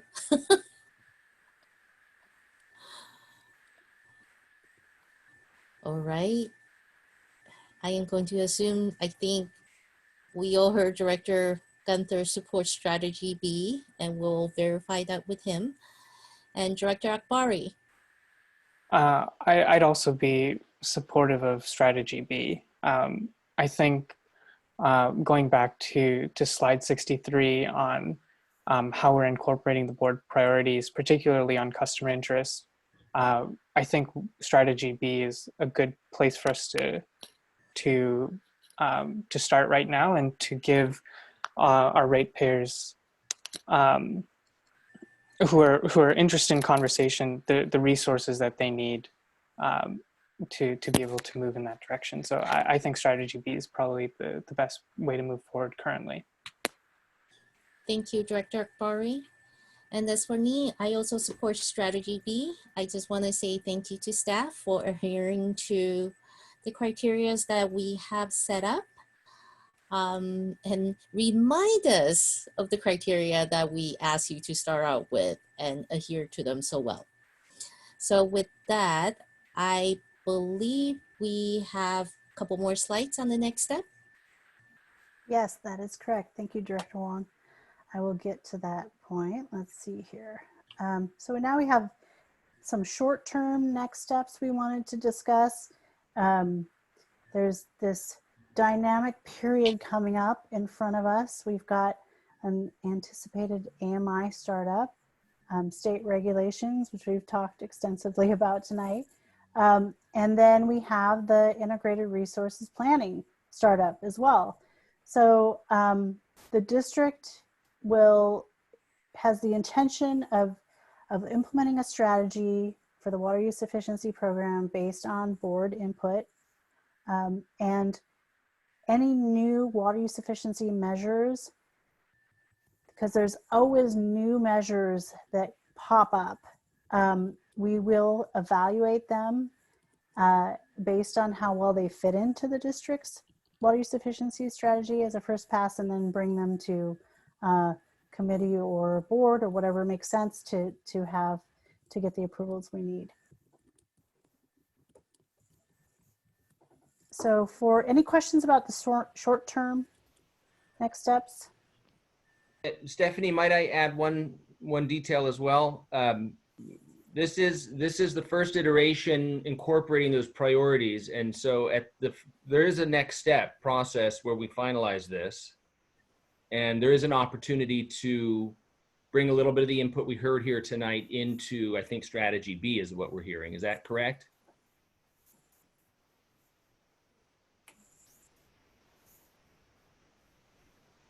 Ms. Nevins? Oh, yes, I'm sorry. Yes, that's correct. That's what we've heard. Yeah.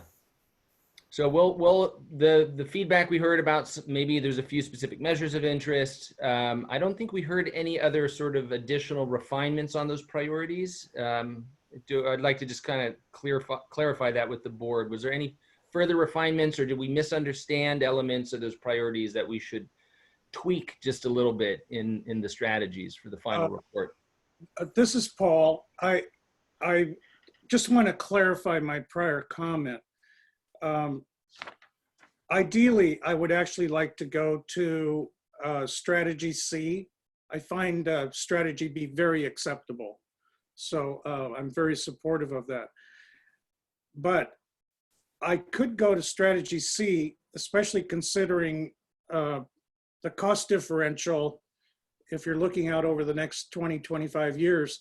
And although you're using a discounted cost estimate of $2,200, my own gut feel is that's going to be higher, maybe 25, 26, even up to $3,000 over the term of the next 2 decades.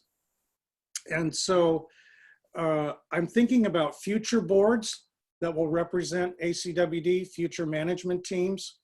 And so I like the idea of adopting something that is very progressive, but the only way I could support strategy C, and this is where I want to provide my clarification, is like Director Weed is saying, that water conservation is going to lead to a loss of revenue. And I believe that the only way to keep the revenues of the district stable and predictable is to provide for a slightly higher, and I'm not arguing for a lot higher, but you have to come up, calculate what that revenue loss is, and then make it up so that your fixed charge is a little bit more disproportional to the commodity charge. That's how I look at things, because I want to ensure that we still have the same revenue flow coming into the district while we are trying to conserve water. So I hope that provides the clarification I was trying to make. If I can make 2 quick points, Dr. Weed.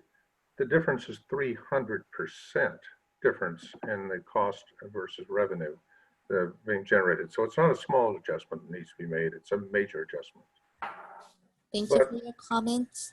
The one thing that's missing from the overall topic discussion, and we've shown in the last drought, that while these are built in as structural conservation efforts, they are dwarfed by the effect of putting on a social media campaign and a public information campaign asking people to conserve water, which makes this somewhat meaningless in the big picture, that when we do need it, we can ask for it and we'll get it without having to spend $25 or $50 million.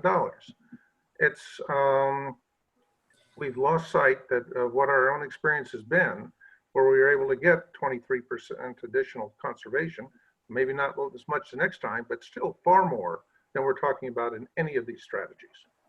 Thank you for your opinion, Director Weed. Before we move on, I have been remiss in not actually calling for public comments again once we start talking about strategies. Do I have any members of the public that wish to provide comments to the board?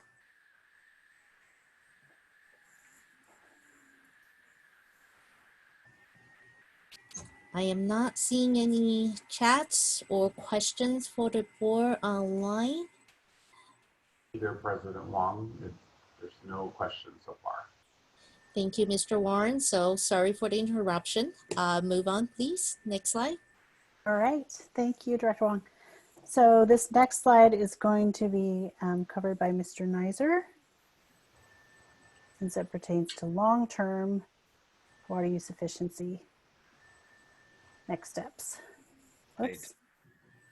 I did want to share one understanding for everybody, which is this year we're bringing 13,500 acre feet of water back from semi-tropic because we've had a near record dry year. And every drop of that water is water that was conserved in prior years. So there's a distinction between when we call for emergency conservation because we don't have enough for the current year. Right now, we don't have enough from our contracts for this year. We are meeting this year's demand with prior year's conservation water. And that's where the value really comes in. And that'll be highlighted when we get back into that IRP modeling. Just to finalize a point, 50 years ago, things were very different. And hey, it's a great time to update our integrated resources plan. So that's exactly why we're headed down this path. We're at that 30-year mark. It's definitely time to refresh. It had good legs on it. It's taken the district a long way, and the district has performed very well, and we're very competitive in terms of our cost of water and our level of service in the Bay region. But it's time to refresh those assumptions and look to the next 30 years, and that's exactly what we're doing in this couple-year process. So that kind of feeds into this last sort of slide about next steps. If, oh, sorry, I thought we'd already progressed. And to kind of take what Stephanie shared at the closure of this near term, the next 5 years, is that conservation programming is dynamic. The measures and the things that were included in the 1995 IRP are not the specific things we're doing today. What we're doing today are the cost-effective, smart things with the new technology that are responsive to the changing interests of our customer base, as well as what makes sense. And so there's we advance. That would be nice if we advance. Thank you. What we need, bridging from what Stephanie was just saying about the next 5 years, is we need those sort of guiding principles that we got from the board that are encompassed in strategy B over the next 5 years to respond to new opportunities that come up when there's funding for rebates that fit within our strategy that are cost effective, to say this is aligned with the board's direction, and that's the stuff we'll be bringing to this board over the next few years. But there is another big step, and Director Sethy, this speaks to your last point about strategy C and how you pay for it, and I think it's an excellent point. This is going to feed into what we do with the Integrated Resources Plan. By 2023, we will start that process, and I surely hope that we'll have clarity from both the state and from San Francisco about how much water supply we can count on from them. We're also going to have a couple more years of demand settling in and seeing what our forecast is looking like. So in a couple years' time, when we're ready to update that 30-year master plan, we're going to have, we hope, much more reliable information that we can make the best informed decisions on. And one step in that process is, and this is coming back to what we're discussing tonight, we perfectly assume that the IRP will deal with a lot of scoping with the community. Historically, the board did that in the 90s. It's sort of a standard practice to reach out to the community leaders and find out what they think are the highest priorities for the management of the water supply. And based on what this board hears from the community, this collection of 5 folks, assuming they're all still sitting on the screen in front of me, may make a different decision about what strategy package, maybe wanting to do more conservation, maybe less.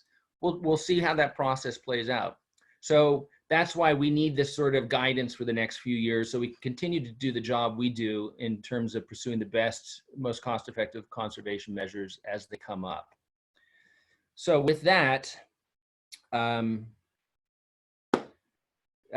guess the conclusion of that is we'll probably bring this process done with the Medal's consulting firm into that planning process to evaluate again at that time, just to refresh it and get that community input and confirm that we are evaluating the right things for conservation alternatives when the board is looking at Los Vaqueros ideas, Bay Area regional reliability concepts that may be sharing water, or an IPR project, or all these other ideas that the board has directed staff to continue to evaluate.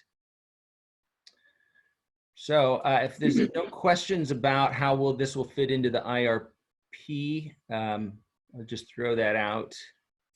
I have a question for directors Gunther and Weed, because they joined the board in 1995 when this IRP was first adopted. And I think this is a very important step and benchmark for our board currently, because what we're essentially doing is setting the roadmap, the blueprint for the district for the next 25, 30 years. And so I would really appreciate hearing from directors Gunther and Weed how well they think the originally adopted IRP has served the district to this point in time. Is this what they were looking at, 25 years ago? I had commented earlier that there'd been dramatic changes in the original IRP. And my concern is we've not recognized those changes in developing this IRP. Fundamentally difference. We did in 95, we did not have supply reliability. And we're trying to kind of create one, well, maybe if there's some regulatory changes, we might not, but we've developed it. We have a groundwater reservoir. We didn't then. We have a number of other issues that, and our water supply and conservation use per resident has dropped for a variety of reasons as we've gone more and more to multifamily type development. So there's some significant changes, and my frustration with this process is we are not realizing that there has been such a dramatic paradigm shift and change in the circumstances of this district that we're building on the old and trying to add to it rather than creating something far more creative and new. Well, I'll follow up. I think it has served us well.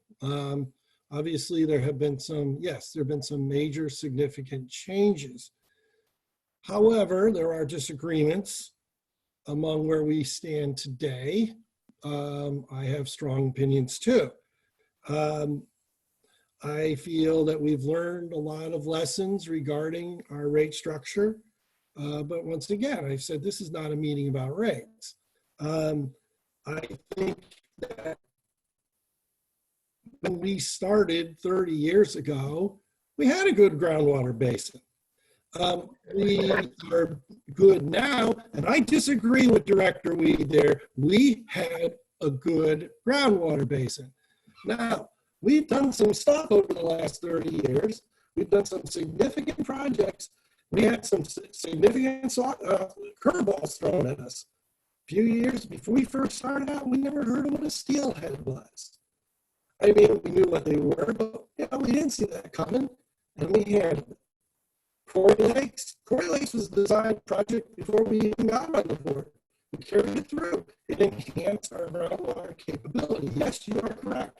We have a very good groundwater basin.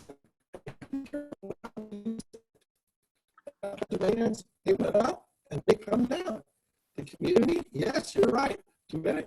Dynamics have changed. South Fremont is phenomenally different today, 30 years ago. And we're still changing. I can't hear Director Gunther. It's just so broken up. Let's see, I'm getting a message here. I may not be coming through. So I'll just cover it at that if I'm not, is that I think we've done well. I agree. Trying to follow up. I think You're breaking up. Yeah. Hey, Jim, you sound like Mickey Mouse at high speed. So I think, Director Gunther, you're having the same problem I did when I was using my Surface. I actually switched to a different laptop. Okay, so I think we got the gist of your comment. With that, does staff need anything else from the directors? I'll turn that to Ms. Nevins. That's it for us. We're very appreciative of your feedback, and we appreciate the direction and confirmation of our recommendation from most of the members of the board. And we are looking forward to proceeding. So thank you very much. Thank you, Ms. Nevins. And if I could I just add one more thing as we wrap up here? I did want to say this at the outset that we're very appreciative of the board for bearing with us through this very important topic, but I also want to thank the staff that you've seen here tonight, and also all of the team members on the phone, many of whom contributed. They've been all working very hard on this, and they've been thrown a big curveball the last several weeks with major changes to the way we function, and they've just done an outstanding job. So I wanted to thank them for their work and just share that with you all.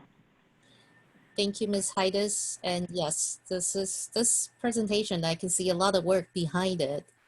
It's sometimes we only see what, 71 slides, I believe, but there's actually a lot more work behind that 71 slides to actually get them here. So thank you, and please convey our appreciation to the team members that contributed to this presentation.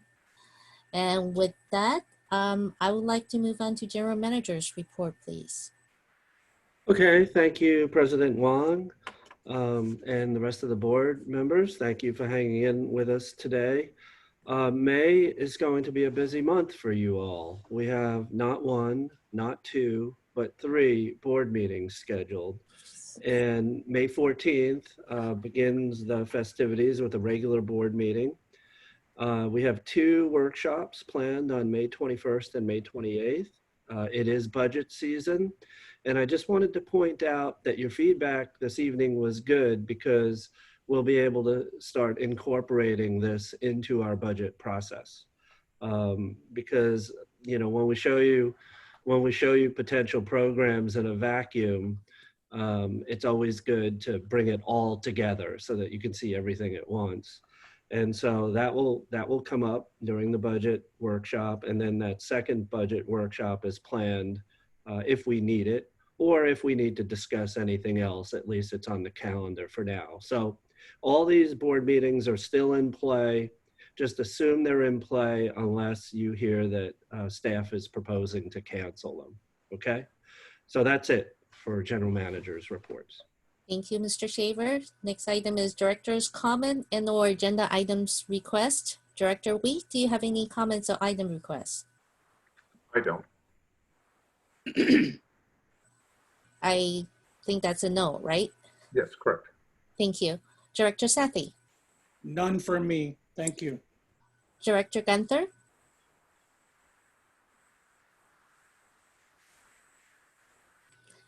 All right, we'll move on to Director Akbari. None for me. And I think Director Gunther is trying to say something. Yeah, I'm trying. I switched computers. Hopefully it's a little bit better. Maybe I'll try it on this one next time. I was having serious audio problems tonight. All right, so do you have any director's comments and or agenda item request? No, I just want to make sure everybody understood I support section B. Thank you very much. And nothing from me either. With that, I think that concludes our agenda for today. Any other last minute items from General Manager? No. All right, hearing none, I'll call the meeting adjourned. Thank you everybody for attending. And if there are any members of the public out there, thank you for hanging with us. Thank you. Right.